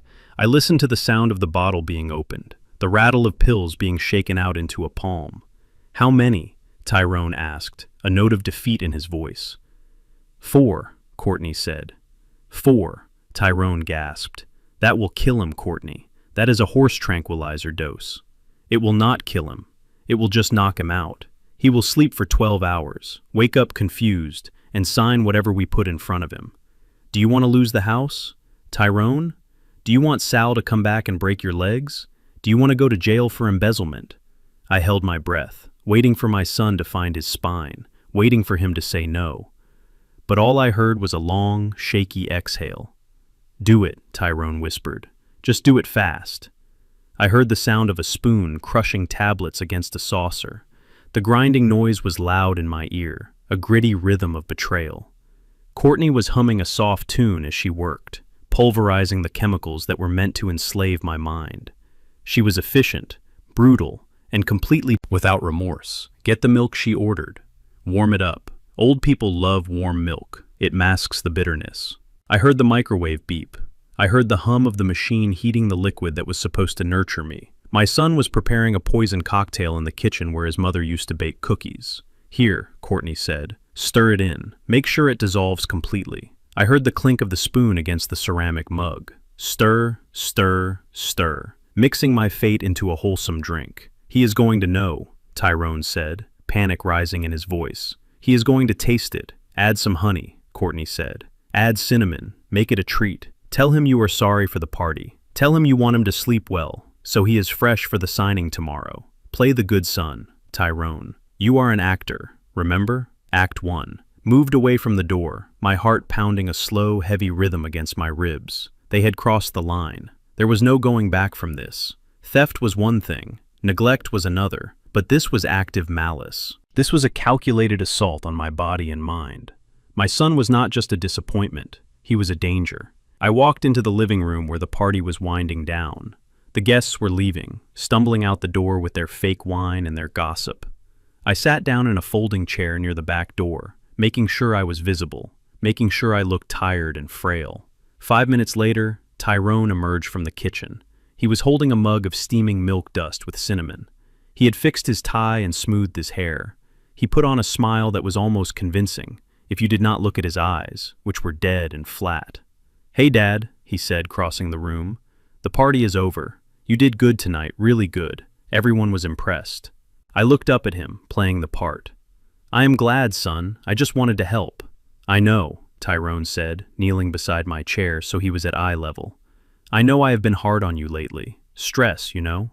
But I appreciate you, and I want you to get a good night's sleep before Mr. Sterling comes tomorrow." He held out the mug. The steam rose, carrying the scent of warm milk and sweet spice, and underneath it, the faint chemical tang of oblivion. "Here, I made this for you. Mom used to make it. Warm milk with honey and cinnamon. It will help you relax." I reached out and took the mug. My hands shook slightly, not from age, but from the sheer adrenaline coursing through my veins. The mug was warm, heavy. "Thank you, Tyrone," I said, looking him dead in the eye. I said, looking at the son who was trying to drug his own father into submission. "You are a good boy. You always look out for me." Tyrone flinched, looking away, guilt flickering across his face for a microsecond before greed stamped it out. "Drink up, Dad. Go to bed. We will handle the cleanup." I lifted the mug to my lips, blowing on the steam. I pretended to take a sip, letting the liquid touch my lips but not entering my mouth. "It is hot," I said, lowering the mug. "I will take it upstairs and drink it while I get ready for bed." "Okay," Tyrone stood up, eager to get me out of sight, eager for the drugs to take hold. "Just drink it all, okay? We need you rested." I stood up, clutching the poison chalice, and walked toward the stairs. I could feel his eyes boring into my back, waiting for me to fall. I climbed the stairs to the attic, my steps heavy and slow. When I got inside the room, I closed the door and locked it. I walked over to the single window that overlooked the backyard. I opened the latch and pushed it up, letting the cool night air rush in. Below me on the patio was a large potted fern. Etta had loved that fern. She had watered it every day, spoken to it like a pet. It was lush and green, vibrant with life. I looked at the mug in my hand. The milk looked innocent, creamy and sweet. I poured the contents out the window, watching the white liquid stream down and splash into the soil of the fern, drenching the roots. I waited. 10 minutes. 20 minutes. I watched as the leaves of the fern began to droop. The vibrant green turned a sickly yellow at the edges, then brown. The stems lost their turgidity, collapsing inward. The plant Etta had loved was dying before my eyes, reacting to the toxicity of the high-dose sedative soaking its roots. If I had drunk that, I would be in a coma or dead. My heart would have stopped. I turned away from the window, my face wet with tears. I was not crying for myself. I was crying for the little boy I used to hold. The little boy who used to bring me drawings from school. The little boy who is now a man, willing to kill me for a house. I reached under the cot and pulled out the brick phone. I typed a message to Mr. Wainwright, my fingers flying across the keypad. They tried to drug me. Evidence secured. Initiate final phase. Close the net. I hit send and watched the message status change to delivered. Tomorrow there would be no mercy. Tomorrow, I would not be a father. I would be a judge. And the sentence was going to be total ruin. The morning sun filtered through the sheer curtains of the dining room, casting long, pale shadows across the table that looked like prison bars. I sat slumped in my chair, my head lolling to the side, playing the part of the medicated invalid perfectly. Tyrone stood over me, his breath smelling of stale coffee and peppermint mouthwash, trying to mask the rot of his anxiety. Across the table sat a man they called Mr. Davis, the fake lawyer Courtney had dug up from whatever sewer she frequented. He wore a suit that was too shiny and a tie that was too wide, and he kept tapping a gold-plated pen against a stack of legal documents. "Dad." Tyrone hissed into my ear, his hand gripping my shoulder tight enough to bruise. "Dad, wake up. You have to focus." I let out a low groan and fluttered my eyelids, pretending to struggle against the fog of the drugs they thought I had ingested. "Where am I?" I mumbled, slurring my words intentionally. "Where is Etta?" "She is gone, Dad." Tyrone snapped his patience, evaporating like steam. She is gone and you need to sign these papers so we can take care of him. You look at me. He grabbed my chin and forced my head up. His eyes were bloodshot, wide, with a manic desperation. He looked like a man standing on a trap door, waiting for the lever to be pulled. Mr. Davis cleared his throat nervously. Is he cognizant enough to sign? This could be contested if he looks like a zombie. He is fine, Tyrone barked, letting go of my face. He is just groggy from his sleep meds. He knows what he is doing. Tell him, Dad. Tell him you want to sell. I paused, letting my head drop again. I want to go home. You are home, you old fool, Courtney shouted from the kitchen doorway. She was pacing back and forth, holding a dish towel, twisting it in her hands until her knuckles were white. Sign the paper, Malachi, or so help me God, we will drag your hand across the page ourselves. Tyrone shoved the pen into my hand, closing my fingers around the barrel. It felt cold and slick. Just sign on the X, Dad. Right here. He pressed the tip of the pen against the paper, forcing my hand down. Just your name, Malachi Jeffers. Do it. I let my hand tremble, vibrating the pen against the paper, creating a blob of ink. I was stalling, stretching the moment until the tension in the room was thick enough to choke on. I cannot see it, I whispered. I need my glasses. You do not need glasses to write your own name, Tyrone yelled. He was sweating now, beads of perspiration rolling down his forehead. We are running out of time. The buyer will be here any minute. Sign the damn paper. I pressed down harder, ripping the paper slightly. Oops, I said, innocent and confused. I broke it. Tyrone let out a scream of pure frustration. He grabbed my hand, his grip painful, and began to force the motion, trying to use my limb like a puppet's arm to forge my own consent. Sign, he grunted through gritted teeth. Sign your name. Suddenly the doorbell rang. The sound was loud and sharp, cutting through the room like a gunshot. Tyrone froze, his hands still gripping mine. Courtney stopped pacing. Mr. Davis jumped in his seat, dropping his briefcase. It is them, Tyrone whispered, his eyes wide. It is Sterling. It is the buyer. He released my hand and scrambled to straighten his jacket. He wiped the sweat from his forehead and ran a hand over his shaved head, trying to compose himself, trying to transform from the abusive son back into the grieving executive. Clear the table, Courtney hissed, grabbing the mugs and the napkins. Hide the medicine, make him look presentable. Tyrone grabbed a napkin and wiped a spot of drool I had artfully allowed to escape my lip. Sit up, Dad, he ordered. Sit up and smile. Do not say a word unless they ask you something. And if they ask you want to sell, understood? I nodded, slowly blinking blankly. Tyrone took a deep breath, fixing a plastic smile on his face, and walked toward the front door. I stayed in the chair, watching Mr. Davis shove the unsigned papers into his briefcase, hiding the evidence of their coercion. I heard the front door open. I heard Tyrone's voice, oily and obsequious. Welcome, please. Come in. We were just expecting you. But the voice that answered did not belong to the imaginary Mr. Sterling. It was a voice I knew well, a voice of granite and authority. Mr. Jeffers, I presume. I turned my head slowly toward the hallway. Tyrone was backing into the dining room, looking smaller than I had ever seen him. He was being corralled by a man who took up the entire doorframe, a man in a charcoal gray bespoke suit with a silk tie and shoes that cost more than Tyrone's car. It was Mr. Wainwright, my attorney, the senior partner of the most prestigious law firm in the state. Behind him stood two men who were clearly not lawyers. They were wide, thick-necked, and wore earpieces. They were security, and not the mall cop variety. These were men who moved presidents. Tyrone looked confused, terrified, and hopeful all at once.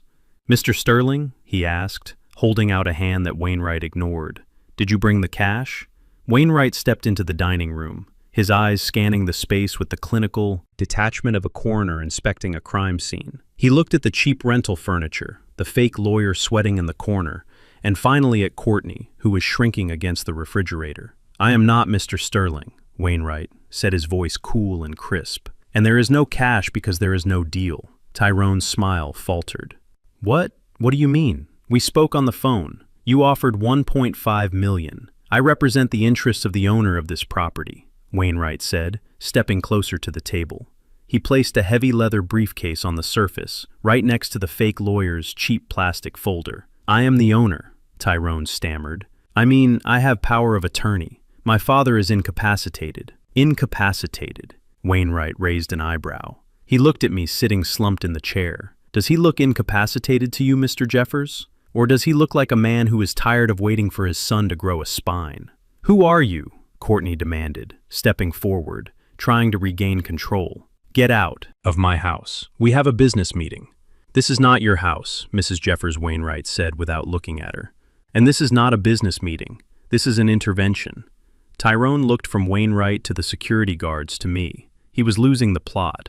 The narrative he had constructed was falling apart, and he did not know how to fix it. Look, I do not know who you are, but if you are not buying the house, you need to leave, Tyrone said, trying to muster some authority. My father is sick. He needs rest. Wainwright ignored him. He reached into his pocket and pulled out a pair of gold-rimmed spectacles. He put them on and looked at Mr. Davis, the fake lawyer. And you must be the notary, Wainwright said. Are you a member of the state bar? Mr. Davis stood up, grabbing his briefcase. I think I left my car running. I should go. Sit down, one of the security guards rumbled, stepping in front of the doorway. Davis sat down hard, his face pale. Wainwright turned his attention back to the room. He opened his briefcase. The click of the latches sounded like the cocking of a weapon. He pulled out a single file folder, red and ominous. We are here to discuss the immediate restructuring of the Jeffers family assets, Wainwright said, and to execute the final directives of the account holder. Account holder? Tyrone asked. His voice was barely a whisper. What account? The account that has been paying your mortgage for the last 3 years, Wainwright said. The account that paid for your car, your vacations, and that ridiculous suit you are wearing. The account you tried to access yesterday and found frozen. Tyrone looked at me, confusion warring with horror in his eyes. Dad, he said. Dad, what is he talking about? I sat up slowly. I straightened my spine, shaking off the slump of the old man. I brushed a piece of lint from my trousers and folded my hands on the table. I looked at Tyrone, not with the cloudy eyes of the drugged, but with the clear, sharp gaze of the man who had built a fortune from nothing. He is talking about me, son, I said, my voice steady and strong. Wainwright turned to me, and for the first time since he entered the room, his expression softened into one of deep respect. He bowed his head slightly, a gesture of deference that sucked the air out of the room. Good morning, Mr. Chairman, Wainwright said. The board is ready for you. The car is waiting outside. Chairman Tyrone whispered the word like it was a foreign language. Chairman of what? I stood up, pushing the chair back. The sound scraped against the floorboards, echoing in the silence. I walked around the table, moving with a grace and power Tyrone had never seen before. I stopped in front of him, standing toe-to-toe with the son who had tried to drug me, rob me, and bury me. Chairman of Apex Innovations, Tyrone, I said. The company you work for. The company where you are a mid-level manager pushing papers. The company I founded 30 years ago under your mother's maiden name. Tyrone's knees buckled. He grabbed the edge of the table to hold himself up. Apex U. You are the founder. But you are a mechanic, I am an engineer, Tyrone. I corrected him. I have 40 patents in my name. Every time an engine starts in one of those trucks you see on the highway, I get paid. And you work for me. Courtney let out a small, strangled sound. She looked at me, then at the house, then back at me. You have money, she gasped. You have millions. I turned my gaze to her and she flinched as if I had raised a hand. I have more money than you can count, Courtney, I said, but you will never touch a dime of it. Not anymore. I turned back to Wainwright. Arthur, I said, calling the most powerful lawyer in the city by his first name. Do you have the paperwork? Yes, Mr. Chairman. Wainwright handed me the red folder. I took it and tossed it onto the table in front of Tyrone. It landed with a heavy thud. Open it, I ordered. Tyrone opened the folder, his hands shaking so badly he almost tore the cover. Inside was a single sheet of paper with the Apex Innovations letterhead. At the top. It is a termination notice, I said. You are fired, Tyrone, for cause, embezzlement, fraud, and conduct unbecoming of an employee. Security is clearing out your desk as we speak. Fired. Tyrone looked up, tears streaming down his face. Busted, broke, and fired. And one more thing, I said, leaning in close so only he could hear the steel in my voice. I know about the milk, Tyrone. I know about the poison. And so does the police commissioner. He is waiting for us downtown. Tyrone looked at me, and for the first time, he did not see his father. He saw the consequences of his own actions staring back at him, and he was terrified. The ride to the Apex Innovations headquarters was silent as a tomb, wrapped in the smell of expensive leather and conditioned air.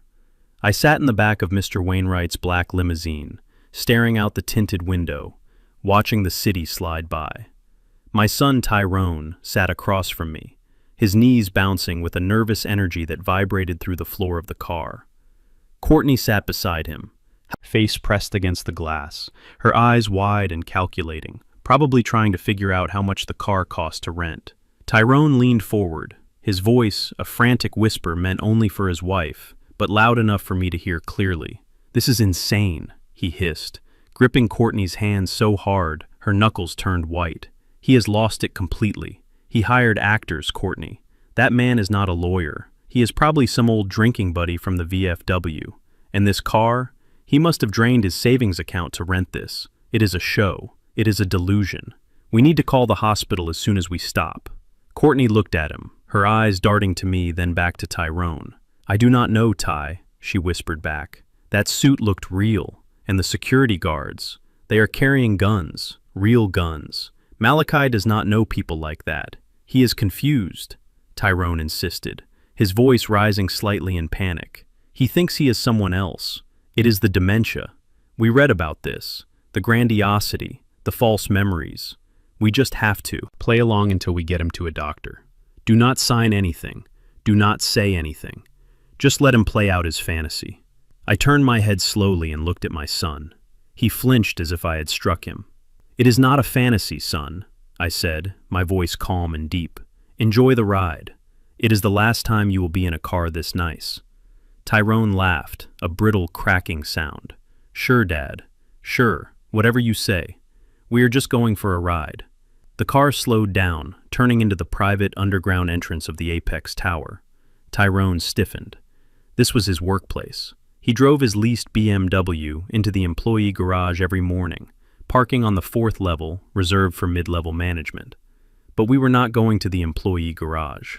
The limousine bypassed the security gate that Tyrone swiped his badge at every day, and headed toward a heavy steel barrier marked "Executive Access Only." Tyrone smirked, shaking his head.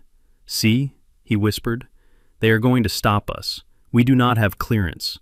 You can't just drive in here, Dad. This is a secure facility." The limousine rolled up to the barrier. A security guard in a tactical vest stepped out of the booth. Tyrone rolled down the window, ready to apologize, ready to explain that his father was a confused old man. "Officer, I am sorry, my father is a little," Tyrone started. The guard ignored him completely. He looked into the back seat, saw me, and snapped to attention. His hand went to his brow in a crisp salute. "Good morning, Mr. Jeffers," the guard said, his voice booming. "Welcome back, sir. We have cleared the express elevator for you." Tyrone's mouth fell open. He looked at the guard, then at me, then back at the guard. "You know him?" Tyrone stammered. "You know my dad." The guard looked at Tyrone with a mixture of confusion and pity.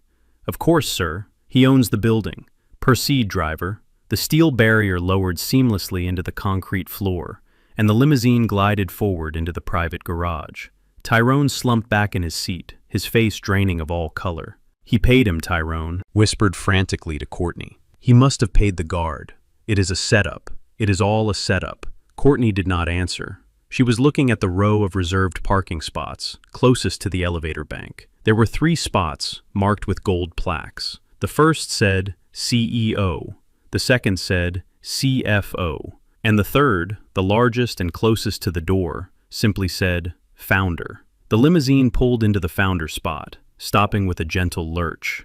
The driver opened my door, and I stepped out onto the polished concrete. Tyrone and Courtney scrambled out after me, looking like 2 deer caught in the headlights of a semi-truck. "This way," I said, walking toward the private elevator without looking back. Tyrone ran to catch up, grabbing my arm. "Dad, stop this. You are going to get us arrested. You cannot just walk into the executive lift. Security will tackle us." I pulled my arm away and pressed my thumb against the biometric scanner on the wall. The panel beeped green, and the heavy steel doors slid open silently. After, "You son?" I said, gesturing to the open car. Tyrone stepped inside, trembling. He looked at the buttons. There were no numbers, just names. Boardroom, office, helipad. I pressed boardroom. The elevator began to rise, moving so smoothly it felt like we were floating. The numbers on the display climbed higher and higher, past the floors where Tyrone worked, past the floors where his boss worked, all the way to the penthouse level. The doors opened, revealing a lobby with floor-to-ceiling windows overlooking the entire city. The carpet was thick enough to swallow our footsteps. A receptionist sat behind a desk made of white marble. She stood up immediately when she saw me. "Mr. Jeffers," she said, smiling warmly. "The board is assembled in the main conference room. Mr. Wainwright just arrived. They are waiting for you." "Thank you, Sarah," I said, walking past her. "Is the coffee ready?" "Just how you like it, sir. Black, 2 sugars." Tyrone stopped walking. He stared at the receptionist, his eyes bulging. "Sarah," he whispered. "You are—" "Sarah. The Sarah who sends the company-wide emails. The executive assistant to the board." Sarah looked at him politely. "Yes, Mr. Jeffers. And you must be Tyrone. Your father speaks of you often." Tyrone looked at me, and for the first time the wall of his denial began to crack, terrifying fissures running through his reality. "Dad," he whispered, his voice trembling. "How does she know you? Why are we here?" "Come inside, Tyrone," I said, pushing open the double mahogany doors at the end of the hall, "and I will show you exactly who I am." The boardroom was a cavern of glass and polished wood. A table long enough to seat 20 people dominated the center of the room. Seated around it were 12 men and women in suits that cost more than Tyrone's annual salary. These were the titans of the industry, the people whose faces were in the magazines Tyrone read, the people he worshipped from afar. At the head of the table, the chairman's seat was empty. The conversation stopped the moment I entered. 12 heads turned. 12 pairs of eyes looked at me with respect and deference. They stood up in unison, a wave of suits rising to greet their commander. "Good morning, Malachi," one of them said. A woman with silver hair and a pearl necklace. It was Eleanor Vance, the CEO of the company, the woman Tyrone had only seen on video calls during quarterly town halls. "Good morning, Eleanor," I said, walking to the head of the table. "Good morning, everyone. Please sit." Tyrone stood by the door, paralyzed. He looked at Eleanor Vance, then at me, then back at Eleanor. He opened his mouth, but no sound came out. Courtney was hiding behind him, trying to make herself invisible. "Dad," Tyrone squeaked, finally finding his voice. "You cannot sit there. That is the founder's seat." "I know," I said, pulling out the massive leather chair. I sat down, resting my hands on the polished wood. I looked down the length of the table at the men and women who ran my empire. Then I looked at my son, standing by the door, looking like a lost child. "Sit down, Tyrone," I said, pointing to a folding metal chair that had been placed in the corner away from the main table. "You too, Courtney." They shuffled over and sat down, their knees knocking together. Wainwright stood at my right hand. He opened his briefcase and took out a stack of files. He slid one down the table to Tyrone. "Open it," I said. Tyrone opened the file. Inside were patent documents, dozens of them. Detailed schematics for fuel injection systems, hydraulic lifts, and assembly line robotics. They were the blueprints for the machines that powered the entire automotive industry. The machines Apex Innovations built and sold for billions. "Look at the name on the patents, Tyrone," I said. Tyrone squinted at the paper, his hands shaking. "The inventor, it says M. Jeffers, and the assignee, it says the Etta Trust. Etta." Tyrone looked up, tears welling in his eyes. "Mom?" "Yes," I said quietly. "Your mother, Etta. She was the one who encouraged me to file the first patent 35 years ago, when I was just a mechanic tinkering in the big garage.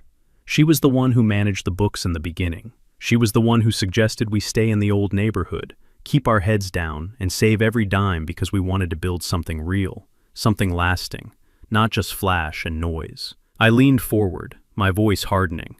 "Apex Innovations is not just a company, Tyrone. It is a legacy. It is your mother's legacy. Every engine we build has a piece of her in it. And you have been walking through these halls for 10 years, strutting around like a peacock, never knowing that the floor you walked on was paid for by the woman you disrespected. I did not disrespect her, Tyrone sobbed. I loved her. You loved her money, I snapped. You loved what you thought she could give you, and when she died, you did not mourn her. You looked for her life insurance. You looked for cash in the walls. You tried to erase her memory from her own bedroom so you could play executive. I stood up and walked over to the wall where a series of framed portraits hung. The first one was a black and white photo of a young man in grease-stained coveralls holding a wrench. Next to him was a beautiful woman with a bright smile, holding a ledger. That is us, Tyrone, I said, pointing to the photo. That is me and Etta, the day we incorporated. We built this, and we built it for you. We wanted to give it to you when you were ready. When you showed us you could handle it. When you showed us you were a man of character. I turned back to him, my eyes blazing.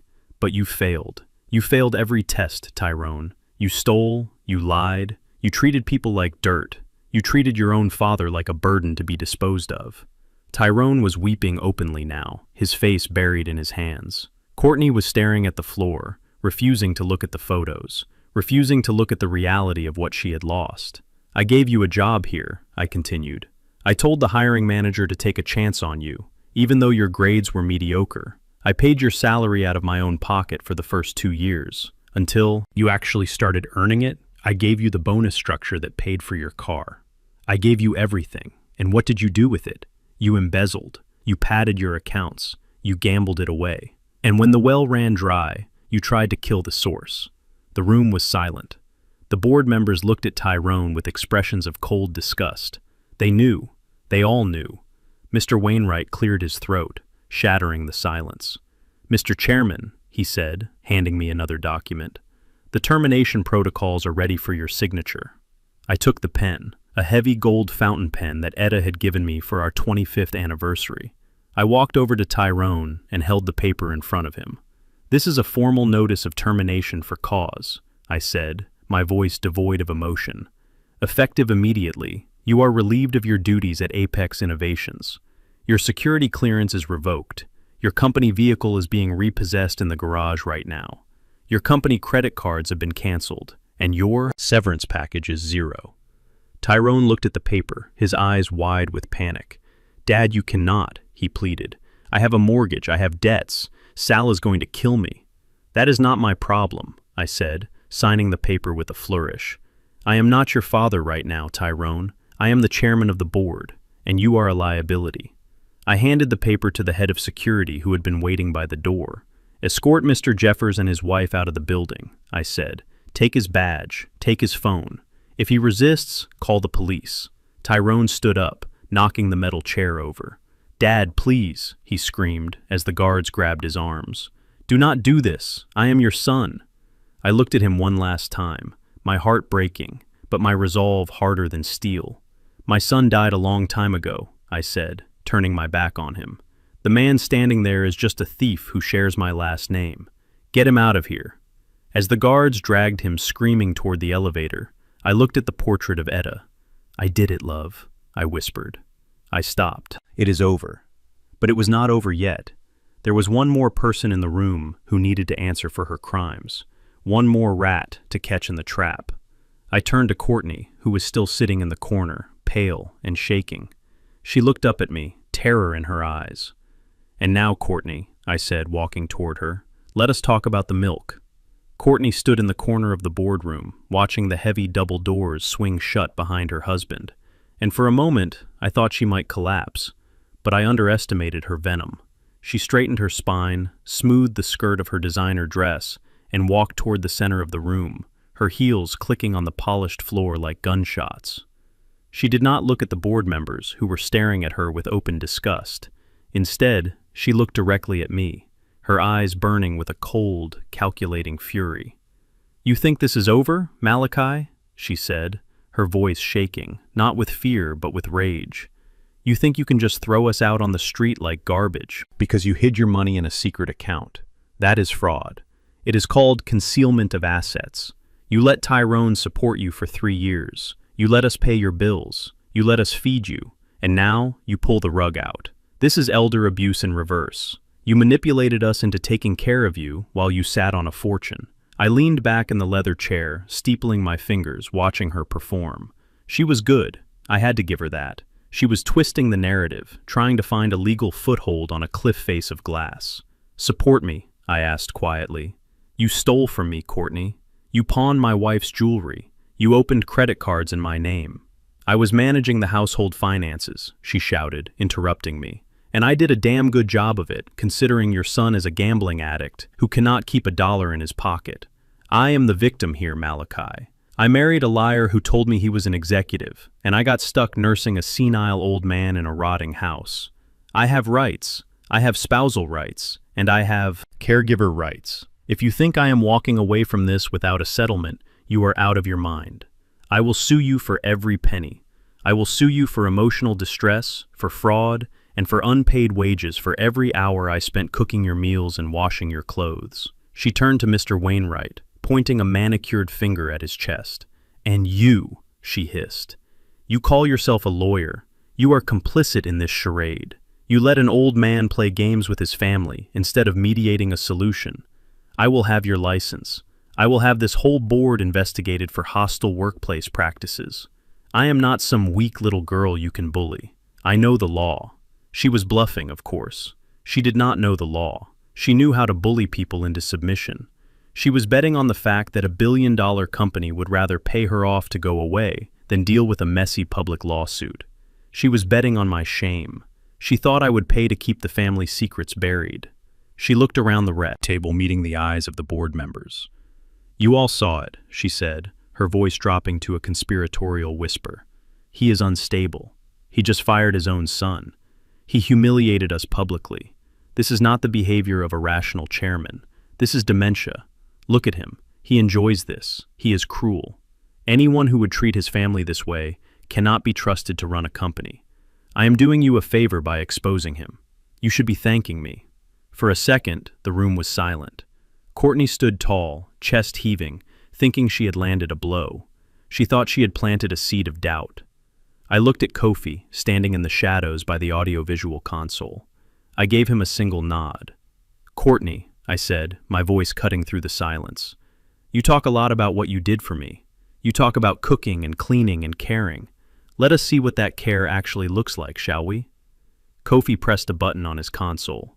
The lights in the boardroom dimmed automatically. The massive screen behind me, usually reserved for quota, global sales projections and stock market analytics, flickered to life. The first image was grainy but clear. It was a video feed from the camera hidden in the smoke detector in my bedroom. The timestamp was from 2 days ago, shortly after the funeral reception. On the screen, Courtney was standing in front of Etta's vanity. She was holding Etta's jewelry box, the one made of rosewood that I had carved for her 30th birthday. She dumped the contents onto the dresser. Necklaces, earrings, and brooches, spilling out like a waterfall of gold and silver. The audio kicked in crisp and loud, echoing off the boardroom walls. "Look at this junk," Courtney's voice sneered from the speakers. "It is all old lady trash, gold-plated garbage. I bet half of this is glass." On the screen, she picked up a brooch. It was a small gold hummingbird with ruby eyes. It was the first piece of real jewelry I ever bought, Etta. It cost me 3 months of wages in 1982. "Maybe we can get a few hundred for the gold." "Wait," Courtney said on the video, tossing the brooch into her purse like it was a used tissue. "I hate this house. It smells like dead people and poverty. I cannot wait to sell it and burn the furniture." In the boardroom, the real Courtney gasped. She took a step back, her hand going to her throat. "That is private," she shrieked. "That is illegal. You cannot record me in my own home." "It is not your home," I said calmly. "It is my home, and in my home, I protect my assets." The video changed. It was now the kitchen. The angle was from above, hidden in the light fixture. It was the scene from yesterday morning. Courtney was standing by the stove, holding a frying pan. Tyrone was sitting at the table, his head in his hands. "We need to cut the food budget," Courtney said on the screen, flipping an egg. "Just give him toast and water. He does not need protein. He is just sitting in the attic, rotting. Why waste good food on a dying animal? The sooner he starves, the sooner we can move on." A collective murmur of revulsion went through the boardroom. Eleanor Vance, the CEO, looked like she was going to be sick. She put a hand over her mouth, staring at the woman on the screen with absolute horror. Courtney's face in the boardroom went pale. She looked around, realizing her audience was not sympathetic. They were witnesses to her cruelty. "I was angry," she stammered. "I didn't mean it. It was just stress." Kofi hit the button again. This was the final video, the one from last night, the one that sealed her fate. The screen showed the kitchen again, but this time the lighting was dim. It was night. Courtney was standing at the counter, crushing pills with a spoon. The sound of the grinding was amplified, a harsh, rhythmic scraping. "What are you doing?" Tyrone's voice asked from off-screen. "Making a cocktail," Courtney replied, her voice humming with a cheerful melody. 4 Ambien, 2 Xanax, and a little bit of whiskey just for flavor. It will knock him out cold. "That is too much," Tyrone said. "That could stop his heart." Courtney turned to face the camera, her face illuminated by the under-cabinet lights. She looked demonic, her eyes flat and careless. "If it stops his heart, then our problems are solved," she said, shrugging. "We call the ambulance. We cry. We collect the inheritance. It is a win-win, Tyrone. Now get the milk." The video froze on her face, on that shrug, on that casual acceptance of murder. The lights in the boardroom came back up, blindingly bright. Courtney stood in the center of the room, trembling violently. She looked small now, stripped of her pretense, stripped of her lies. The silence was heavy, suffocating. "That is a deep fake," she screamed, her voice cracking. "You doctored it. It is AI.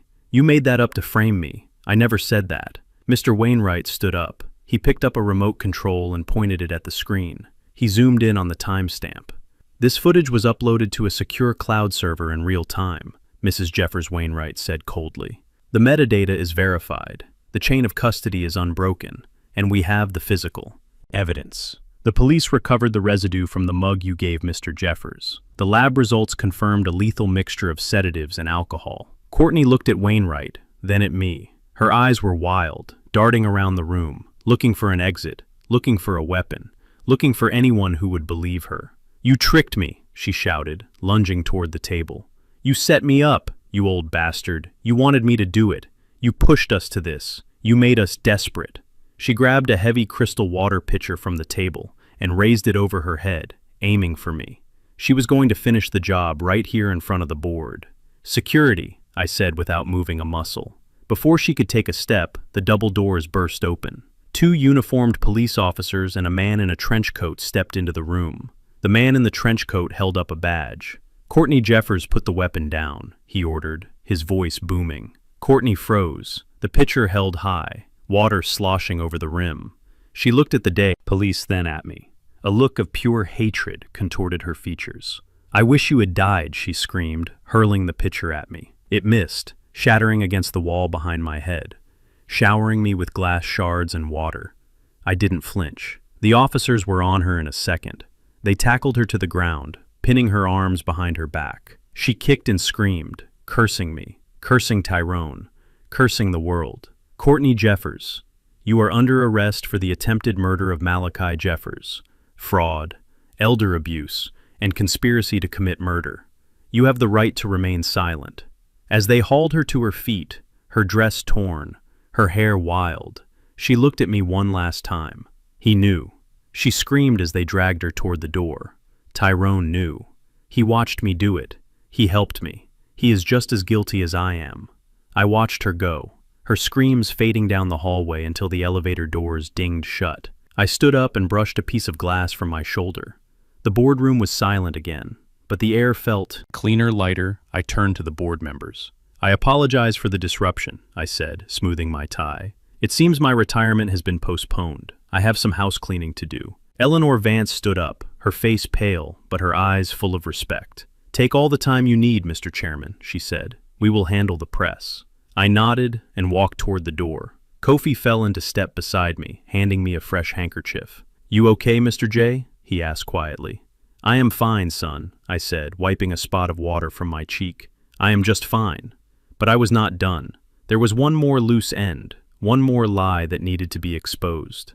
The police had Courtney, but Tyrone was still in the building, and I had one final truth to deliver, a truth that would hurt more than any prison sentence. I walked to the elevator, Mr. Wainwright and Kofi flanking me. "Take us to the security holding area," I said. It was time to reveal the secret I had kept for 35 years. It was time to show Tyrone the DNA test. The securityholding.com area in the basement of the Apex Tower was a stark contrast to the opulence of the boardroom upstairs. It was a room of concrete and fluorescent light designed to intimidate and contain. The police had separated Courtney and Tyrone, but the holding cells were adjacent, separated only by a heavy wire mesh. And as I walked down the corridor, flanked by Kofi and Mr. Wainwright, I could hear them tearing each other apart. It was a sound that vindicated every decision I had made. The facade of their perfect marriage had dissolved, leaving only two rats fighting in a cage. "You are a coward," Tyrone Courtney screamed, her voice echoing off the concrete walls. "You could not even handle a simple signature. You let him play you. You let a senile old man outsmart you. This is your fault. If you had just been a man and forced him to sign yesterday, we would be on a plane to the Caymans right now." I stopped in the shadows, listening. "Forced him," Tyrone yelled back, his voice cracking with hysteria. "You wanted me to kill him, Courtney. You mixed the poison. You are the one who got greedy with the credit cards. You are the one who needed the black tie party to show off to your fake friends. I ruined my life for you. I stole for you. I betrayed my father for you. And look where it got you," Courtney spat back. "You are broke. You are fired. And you are going to prison. You are a loser, Tyrone. You have always been a loser. That is why I had to take control. That is why I had to make the hard decisions, because you were too weak to do what needed to be done." I signaled to the guard to open the door. I stepped into the light. My presence sucked the oxygen out of the room. Courtney slammed her mouth shut, gripping the wire mesh with clawed fingers. Tyrone slumped against the wall, sliding down until he was sitting on the dirty floor. His tuxedo ruined his face, a mask of misery. "Dad," Tyrone whispered, looking up at me, hope flickering in his eyes like a dying candle. "Dad, please, tell them it was a mistake. Tell them I did not mean it. I can testify against her. I can tell them everything she did. Just get me out of here." I looked at him and felt nothing. Not anger, not pity. Just a hollow emptiness where my love for him used to reside. "You have already told them everything, Tyrone," I said, my voice flat. "The police have the recordings. You confessed to conspiracy to commit murder. There is no deal to be made. The only thing left is the truth." I turned to Mr. Wainwright. "Give it to him." Wainwright stepped forward and slid a manila envelope through the slot in Tyrone's cell door. It was not a legal brief. It was not a settlement offer. It was a medical report. "What is this?" Tyrone asked, picking it up with trembling hands. "It is the final piece of the puzzle, son," I said. "It is the answer to a question you never thought to ask." Tyrone opened the envelope. He pulled out a single sheet of paper covered in graphs and percentages. He stared at it, his brow furrowing in confusion. "DNA analysis," he read aloud. "Probability of paternity, 0%. Excluded." He looked up at me, then at the paper, then at Courtney. "What is this?" he asked, his voice shaking. "Who is Leo?" Leo was my grandson, the 3-year-old boy I had bounced on my knee, the boy whose college fund I had already fully funded, the boy I thought carried my name and my blood. "Leo is innocent," I said, my voice softening for the first time. "But he is not a Jeffers, and he is not your son." Tyrone stood up slowly, moving toward the wire mesh that separated him from his wife. He held the paper up against the grate. "Courtney," he whispered, "what is this?" Courtney did not flinch. She did not look away. She laughed, a cold, cruel sound that scraped against my soul. "You are so stupid, Tyrone," she said, leaning against the mesh. Her face was twisted into a sneer of absolute contempt. "Did you really think a child that beautiful came from you? Did you really think I would mix my genes with a man who makes $60,000 a year and drives a leased car?" Tyrone looked like he had been shot. He staggered, backdropping the paper. "Who?" he gasped. "Who is he? Does it matter?"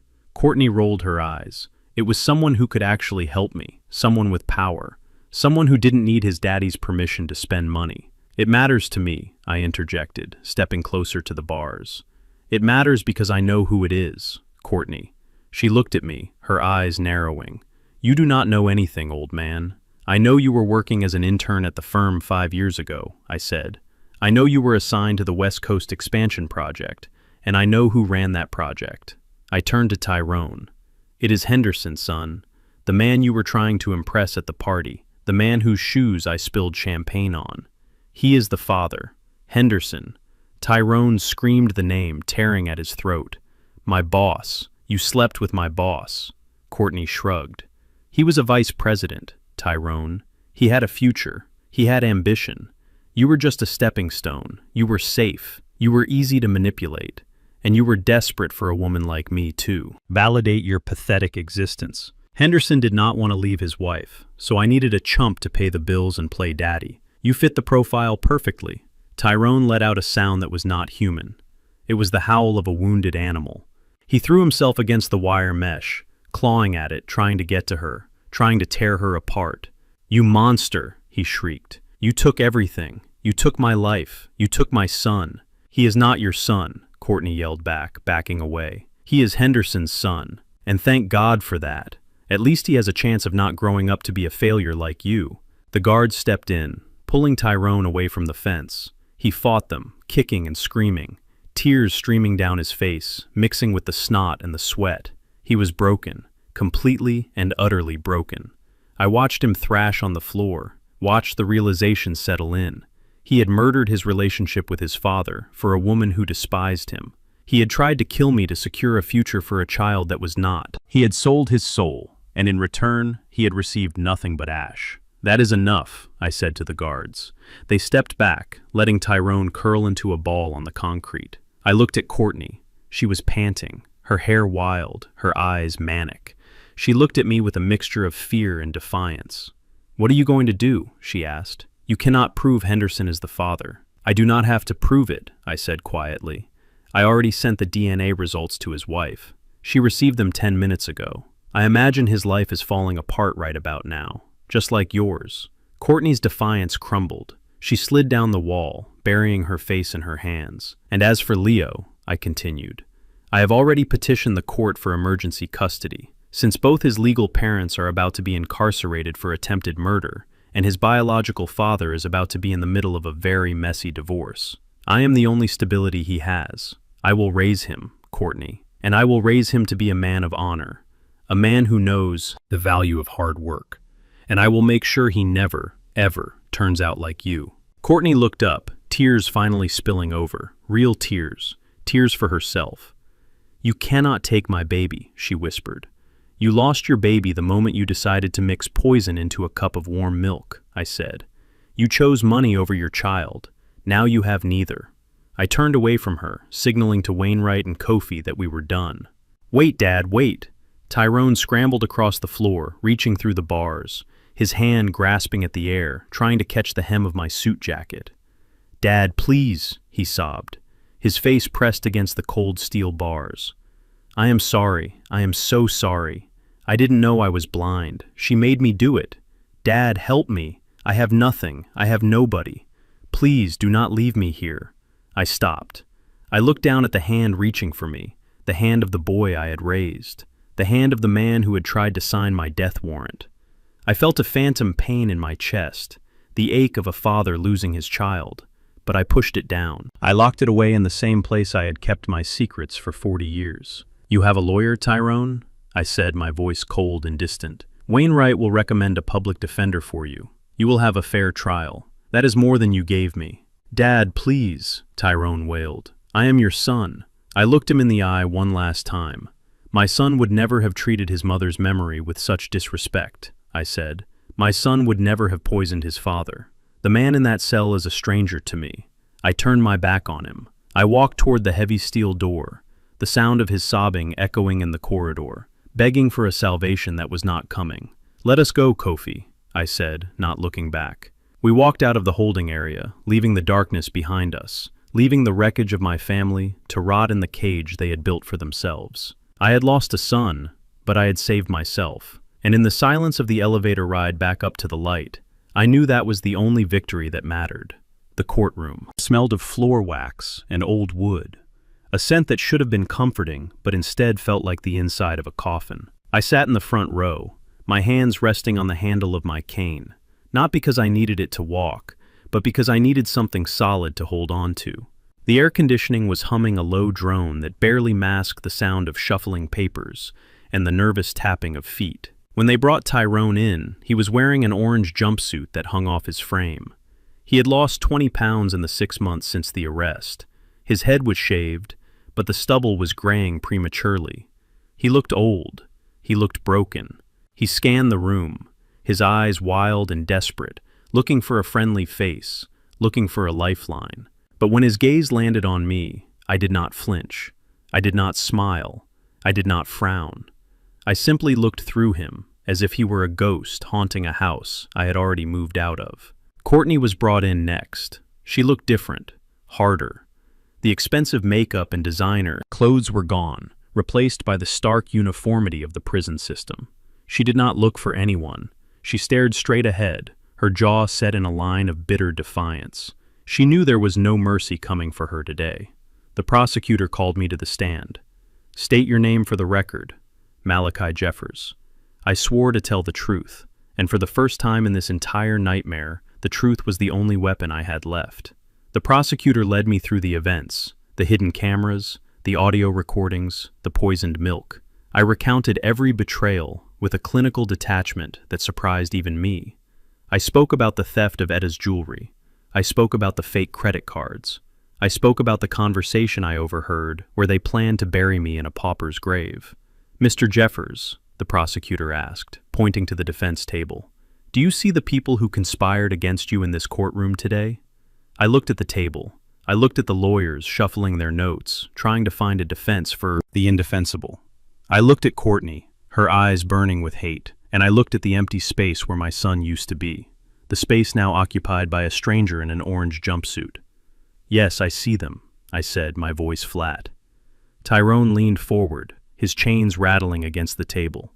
"Dad," he mouthed the word, silent and pleading. "Dad, look at me." I did not look at him. I looked at the judge. I looked at the jury. I looked at the flag standing in the corner. I refused to give him the satisfaction of a connection. I refused to let him see the pain that was tearing my insides apart.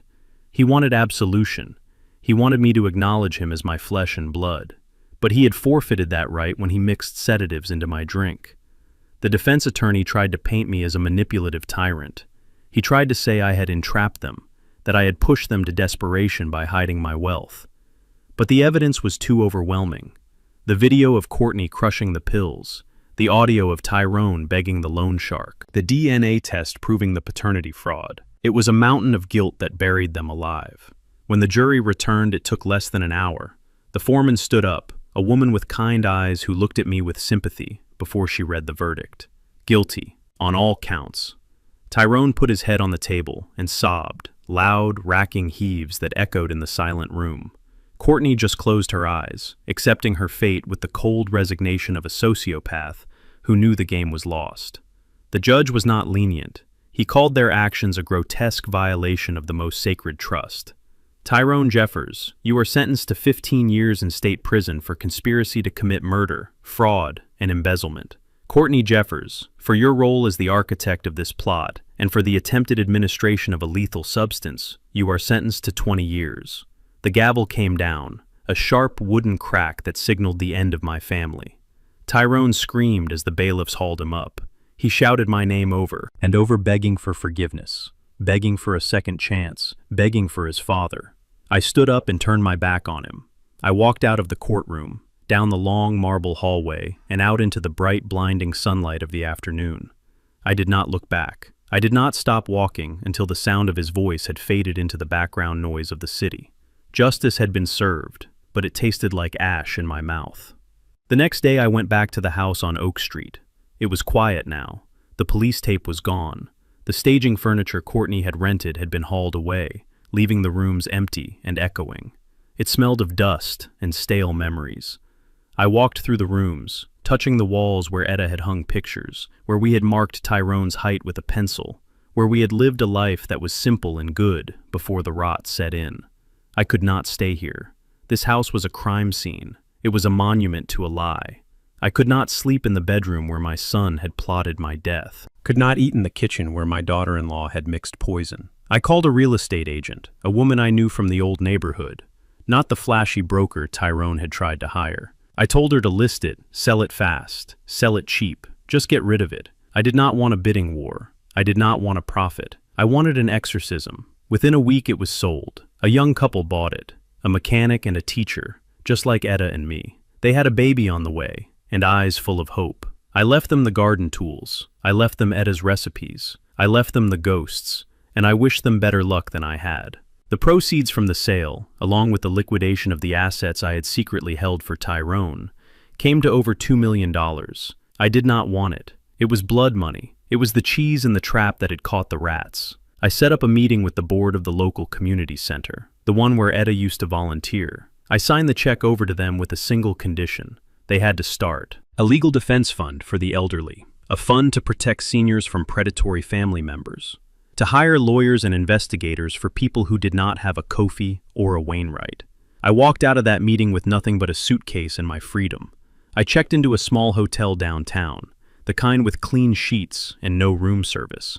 I sat on the edge of the bed and looked at the one thing I had kept, the one thing I had not sold or donated or burned. It was a photograph of Leo, my grandson, or rather, the boy I had thought was my grandson. He was 3 years old in the picture, smiling with a gap-toothed grin holding a toy truck.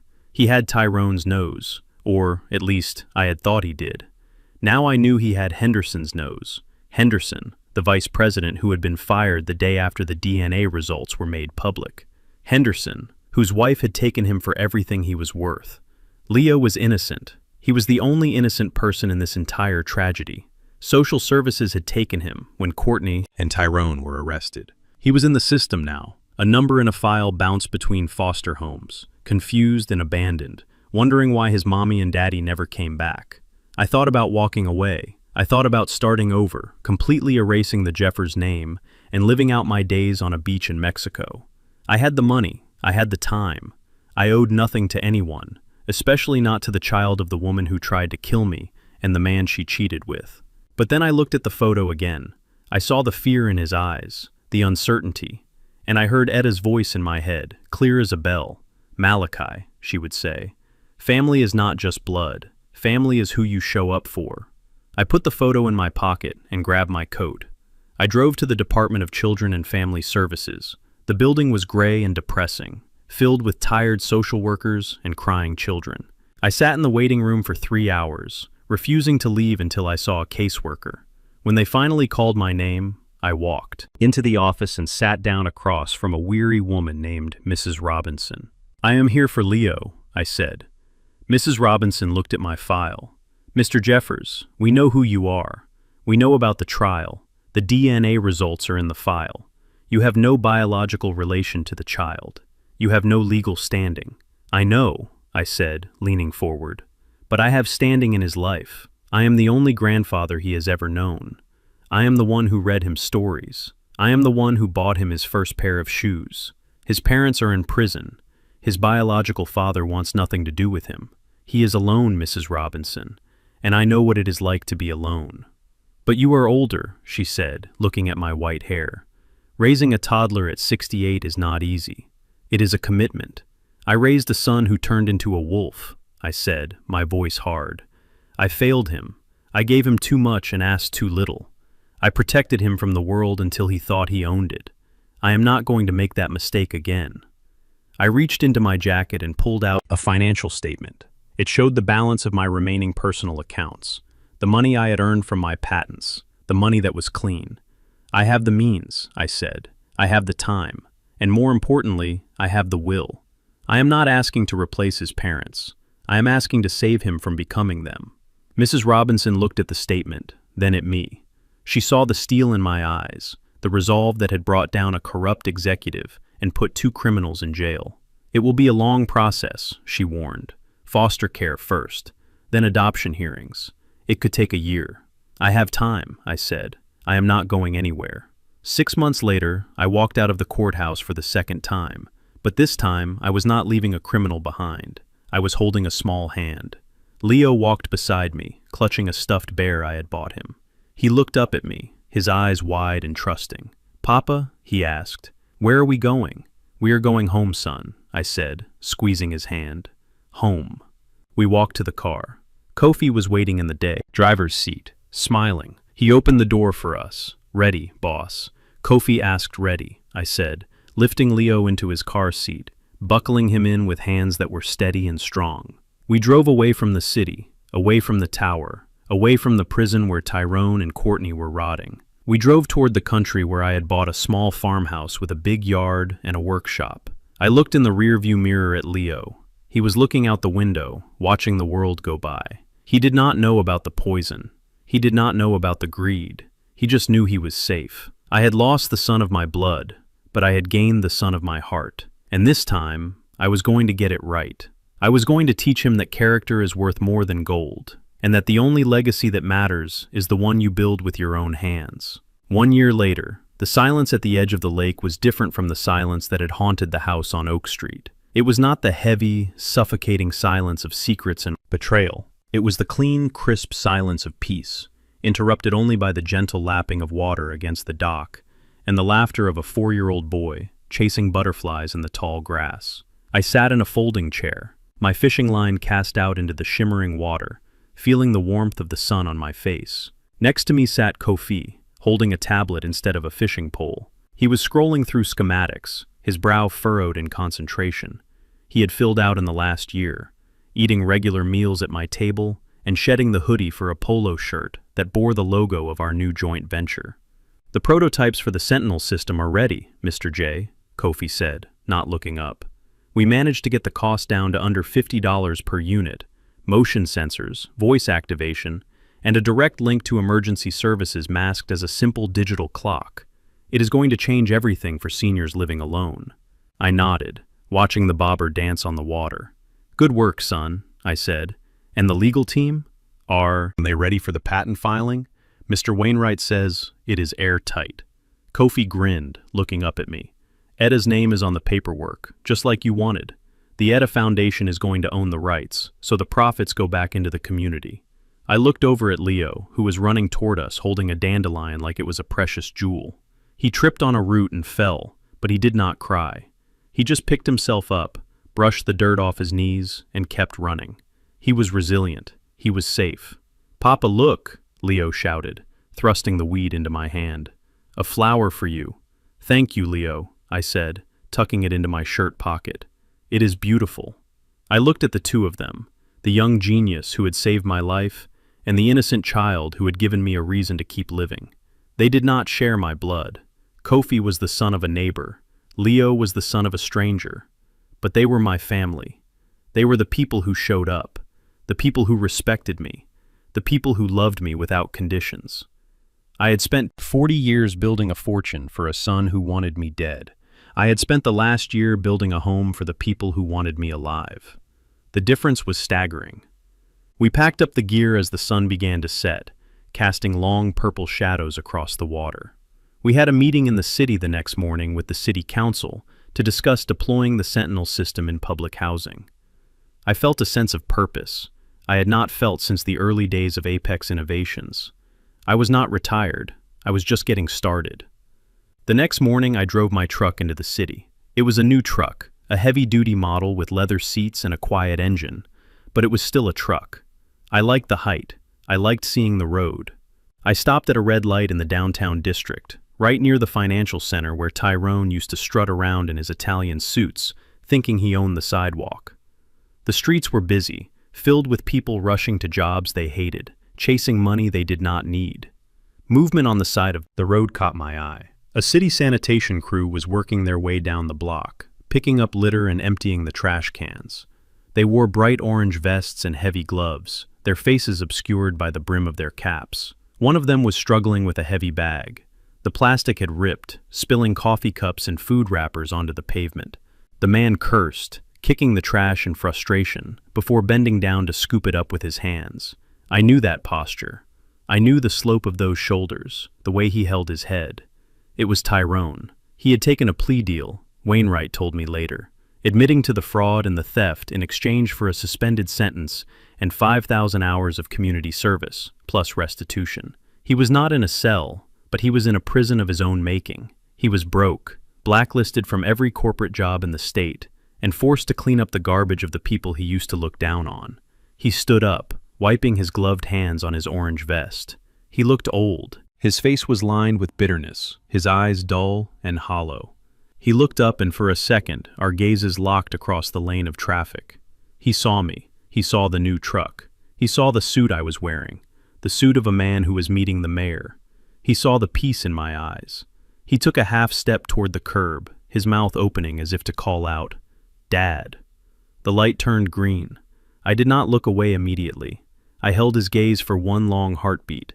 I let him see that I recognized him. I let him see that I knew exactly who he was. And then I let him see that it did not matter anymore. I did not feel anger. I did not feel the need to roll down the window and spit on him. I did not feel the urge to rescue him either.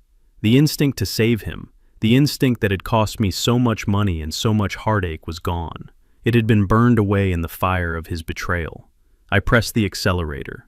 The truck moved forward, smooth and powerful, leaving him behind, leaving him on the curb with his trash and his choices. I watched him shrink in the rearview mirror, a small orange dot in a gray city, until he disappeared completely. People say blood is thicker than water, as if that is an excuse for abuse, as if sharing DNA gives someone the right to drain your life. But I learned the hard way that sometimes blood is toxic. Sometimes the limb is gangrenous, and if you do not cut it off, it will kill the whole body. I did not lose a son that day. I drove away. I freed myself from a stranger who had been wearing my son's face. I turned the corner, heading toward the meeting where Kofi and Leo were waiting for me. The road ahead was clear. The sun was shining, and for the first time in a long time, I was driving toward a future that belonged entirely to me. I am Malachi Jeffers, and I survived my own family. If you are holding on to someone who hurts you just because you share a last name, let this be your sign. Let go. The life you save will be your own.